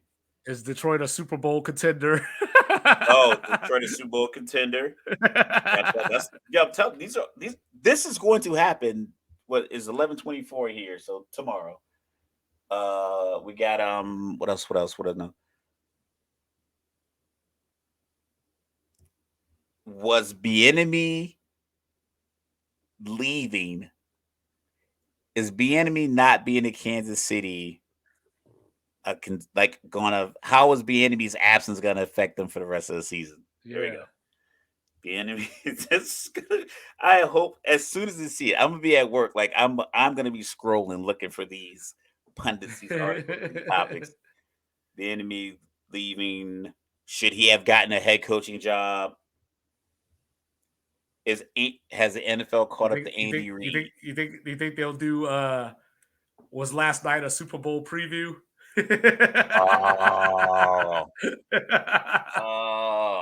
Not yet. Not yet. Does Kansas City need to trade for a wide receiver? Who's unhappy? Stephon Diggs? Yeah. Buffalo will not give Stephon Diggs. Oh, not at all. Not at all. There's no way, unless he says, I am not coming to the building. They're like, we don't care. We'll pay you to stay at home before we trade you to Kansas City. But do they need a big wide receiver? Trading for a wide receiver. And Dion. Nebraska. Is Travis Heisman. Kelce more important to the Chiefs than Patrick Mahomes? Mahomes. Who's more important, the enemy or Kelce? That's what it's gonna be. All right, so we got has the league covered the Patrick Mahomes, Dak's 275, and Burrow, Detroit Super Bowl contenders. These are all topics we're gonna hear tomorrow, people. What's more impactful for the Chiefs going forward? The enemy's absence or Kelsey's injury? AC need a wide receiver, and Dion, Nebraska, and Heisman Trophy candidacy. These are all topics we're going to hear tomorrow at 8 a.m. Is Dan Campbell the best coach in the NFL? It's big. Your dark horse Is candidate for Coach of the Year. Well, I had him. I picked him for Coach of the Year. Is Dan Campbell a top 5 coach in the NFL? Here we go. Our former players making the jump to head coaching better than a guy who's never played. Because you got Dion in Colorado, and you got Dan Campbell, and you had Jason Garrett for all those. No, but somebody gonna bring up Jeff Saturday though. Somebody gonna bring up Jeff Saturday. Jeff Saturday is an anomaly. You got Doug Peterson down in Jacksonville. You got Mike Vrabel in Tennessee. It's gonna be just this. Can Teddy Bruschi win a Super Bowl as a head coach? What NFL player would you like to see as a head coach? Can Tiki Barber be a good head coach? Does Kansas City need to sign T.O.? I don't know. Like, he's still running 4-4, so you know what I'm saying? Like, oh, I gotta watch this. You see this commercial? Oh no, you got a different commercial probably. I got a different commercial. Yeah, they got John Wick. Peacock's got a show based on the Continental coming out in a few weeks. That's pretty legit. I still haven't watched John Wick 4. Oh, you got to. On that. You got to watch it. Yeah. I still haven't watched Flash yet, but I heard I don't need to. Nah, you don't need to. So it's on HBO. It was dope. Ezra Miller's performance was dope if you think about the fact that he was playing two people. Yeah. He was playing himself, but he was definitely two different people. Right. And he killed that, but just the yeah. Did I hear that Blue Beetle is out? I think so, but I'm not really. I'm a Marvel guy. I get the Marvel films when they come out. DC thing, I tried and that's the thing. I watched Batman versus Superman, and I was upset. Why'd you say that name? Martha, whatever. That upset me. 3 things upset me with Superman. The one thing was when he walked into the courtroom and the dude had the bomb in his wheelchair. Superman would have smelled that. He'd have been like, "There's a bomb in here." He'd have and he would just whip dude out of there, and then he would have thrown him into Lake Metropolis, and he would have blown up out there. You really trying to make Superman OP? Yo, because when the explosion went off, his face was like this, it was in slow motion, all of fire, and his face was like this, he just felt like depressed, like an emo kid. I'm like, you're Superman. Yeah. Why you look so sad? So that was one thing. When old boy Lex Luthor. First of all, the fact that Jesse Eisenberg played Lex Luthor, and Jesse Eisenberg my daughter is almost 5, and they're about the same height. I'm like, that was dumb. And he had hair, and I was like, that looks silly. So I didn't like that. He had hair before. But it looked silly on him being that small. Ben Affleck 6'4". That's tall. That's not a normal size human. People don't just walk around 6'4". You got Henry Cavill, who's probably 6'1", and then you got Jesse Eisenberg 5'5", 5'6" in the middle. He's a great actor, but just the framing didn't look right. You can't frame it properly, considering that he's supposed to be a villain. How are you this much smaller than these two other, antagonists or whatever? So then when he pushed Lois Lane off the building, and the Superman came out of nowhere to save her, but when his mom was getting kidnapped, he was nowhere to be found. And the kidnapping took way longer. Her falling off the building that's a 10-second max from her Yeah. screaming and hitting the ground. He was already there to scoop her up. But his mom getting kidnapped by some dudes for like 30 seconds, he's nowhere to be found. So like all of that just was like, this movie's trash can. And then the Martha thing, I almost turned it off, but I was too invested by that point. I was so upset with that. So yeah, I'm not rocking with DC. Justice League was even worse. I didn't watch it. And I actually I did. like Ben Affleck. I actually did like Black Adam though. I didn't watch any. Maybe one day, like I'll sit down, I'll get on a DC But run. see, and it's crazy too because DC got the animated game on Smash. DC has the cooler superheroes. They do. Like Iron Man wasn't cool until Robert Downey Jr. played Iron Man. Yeah, I hated Iron Man. Like Batman, like that's essentially the same. Yeah. Batman, Iron Man. Batman was always cool. Bruce Wayne was always cool. And granted, they did Batman movies before, but Batman just was dope. Bruce Wayne was dope. Nobody was rocking Iron Man. Unless Ghostface when he was calling himself, Tony Stark. Yeah, I hated Iron Man as a kid. But the movies come out and it's like, I am Iron Man. And I was like, oh. But I do need to. I've been slipping. I do need to watch Winning Time. I'm way behind on that. I haven't even started. I didn't even start it. I didn't start it. People told me it was good. Great show. I don't know. Like it's just so many shows out there. Somebody told me to watch Hijack on Apple TV. Yeah, I don't think I know that one. It's Idris Elba, and I think he's on a flight that's someone's attempting to hijack it, and like he gets these people, he's just like, he's leader. Yeah. Stringer bell type move and gets people to fight back as hijackers, I guess. But that looks legit. Apple TV has some good movies and TV shows because they're simple. Yeah, I started that one show, Ted Lasso. Yo, that show is hilarious. It's quick. I think the episodes are probably like 34 to 40 minutes, maybe. I think for the most part, they might even be shorter than that. I like the character development. I like the relationships. I just like how every relationship in the show gets developed. You start rooting for. You'll get into it. It's a good show.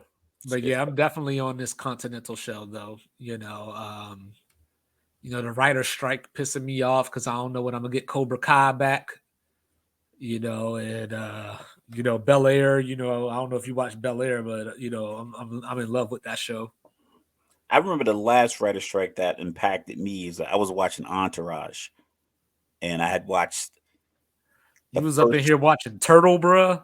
Yo, I was in Iraq, so like it was on the morale drive. So I watched Rome, Entourage. I probably watched the Bourne movies every day. Then they had the music playlist, everything on the morale drive, but you couldn't save your playlist. So I just was rewatching stuff like every day. It was an endless amount of movies on it. Nah, I think. But yeah, like season 3, it was part 1 and part 2 because the strike happened. I got like 8 episodes, then it stopped, and then they agreed to terms. I think the last show that I would like for real, like. Well, I guess I just got done with Curb Your Enthusiasm, so that was like my new favorite show. But like, but before that, I think House was the last show that I actually like straight up binged, where like I was deployed and I watched like all 8 seasons. It felt like I watched it all in 2 weeks. Like, yeah, I watched like 15 seasons of Grey's Anatomy. I'm not going front. Yeah, and The Shield used to be my show back in the day. Like I was watching that on deployments, like. That's I'm telling you. I stopped watching The House when the pilot. What did she say? She was like, "I could hear with my eyes." I was like, "I'm done with House." I was. As they say, House jumped the shark for me once House and Cuddy became a couple. Like their interactions was part of what made the show entertaining, and him trying to go against the grain and her putting her foot down, like him being right at the end. Because most everybody knows that doesn't work. It's never been a show in history where that's worked and it made the show better. But most shows always like the episodes always end with the female being right. Like, you know what I mean? Like the hard-headed husband or dude that don't want to listen to the wife's advice, and then the sink explodes or something, and like like the woman always gets the upper hand. Like House was like the one show where like He was dudes always was giving like, up. yeah, he doing it for us. Like, you know what I mean? Like Yeah, I don't know if we all were thinking that. I was But thinking like that, every TV show, if you have a small main cast TV show, 6 or less characters, unless the show was introduced as these people are a couple, and right. then you learn to grow with them, it rarely makes any sense. Like How I Met Your Mother, the way that ended was so stupid. So stupid. So And stupid. I watched the last season on like one of these apps like Hulu or something like that. So I was watching it, and every episode was at that wherever they were getting married, like the lake house, whatever. So it just looked Yeah. stupid, like me watching 24 episodes from this same location. I was like, No, yo, y'all had me watching this show for 9 years to give me this, I think I watched that last season in like a day. Like that whole last season, I was and like, it "Come on, feels come on, so come on, come on, come stupid. on!" Like I was so excited. I was like, "We're here, we're here, we're here!" And then like, Yo, Game of Thrones final episode, like final season, like yeah, that shit was of- trash. I was so into the show that I still love the show. Right, But if I got you into Game of Thrones in like 2020 and you binged it, and then right. you got the final episode Well, and see, that was me. I didn't watch it until like yeah, so 2017 or like you watched it 2019 or something all in like a that. row. Yeah, It was like it could be tough. I was watching it from 2011, and and then they had already had 2 seasons, so I watched the first 2 seasons like back to back to back because somebody had downloaded it. So I was and, already locked in, and then a new season was starting like a couple of months. you So I know, was locked in since Obama was president. of course, they came out with How I Met Your Father. I watched 2 of those episodes, and I was like, "This is awful." You, you, and if I ever get to like meet an actor that's done like great movies and they've done like terrible movies, like if I were ever to sit down with like Brad Pitt, Yeah, I wouldn't ask him about specifics, but it's like when you're on the set because he does like cameos and stuff like that in movies because I guess he's like a real friendly guy in Hollywood. It's like, yo, what do you do when you are on a set and you know what you're filming is trash? Like it, like the scenes you filmed, you get your dailies, you do the read through, you just know like this doesn't make sense. It's not gonna work. How do you keep showing up? Because I've seen some movies, it's like this is awful. Like well, like that Batman one versus movie, Superman, Jiggly or whatever it was called. Geely, Yeah, that. awful, awful. It's like Ben, what are you doing? You're a good actor. J Lo, she just can't pick. She don't even It's try. like Like you must love her. You would never date Owen Wilson. Jennifer Lopez, Jenny from the Bronx, is not dating. Yeah. Nope, but she'll Wow. sing the N word and blame Wow. it on Ja Rule though. Listen, I don't care about that. She's from the Bronx. Puerto Ricans, Dominicans can say it. Mexicans can't. That's what somebody said it. I'm like, that shouldn't make sense, but it does. And it's stupid. Uh, It's a stupid thing, but like I love that song. That was just mine. yeah, Bitch, I ain't doing shit for nothing. That's just like, oh, no one said bitch in a love song ever. You yeah. just dropped it in there. Hey, yo, we are Sports Reports is Sports ordered. disorder. 3 hours On and 2 that minutes. note, You get everything with us. what I'm saying, we got you covered. We'll be back Monday. 2-5 Daily will be coming at you. Drop 3 of them for you today. So, like, review, subscribe, share, talk Absolutely. about us. We love you, and thank you for all the support that we've gotten to date. Good, You bad, or know, indifferent. Trying to get 20,000 views. Get us to 20,000 people. saying all that. So 5:30 comes real early, America. So That's I'ma bid 7:30 you. alarm. So I'ma bid you adieu. Peace.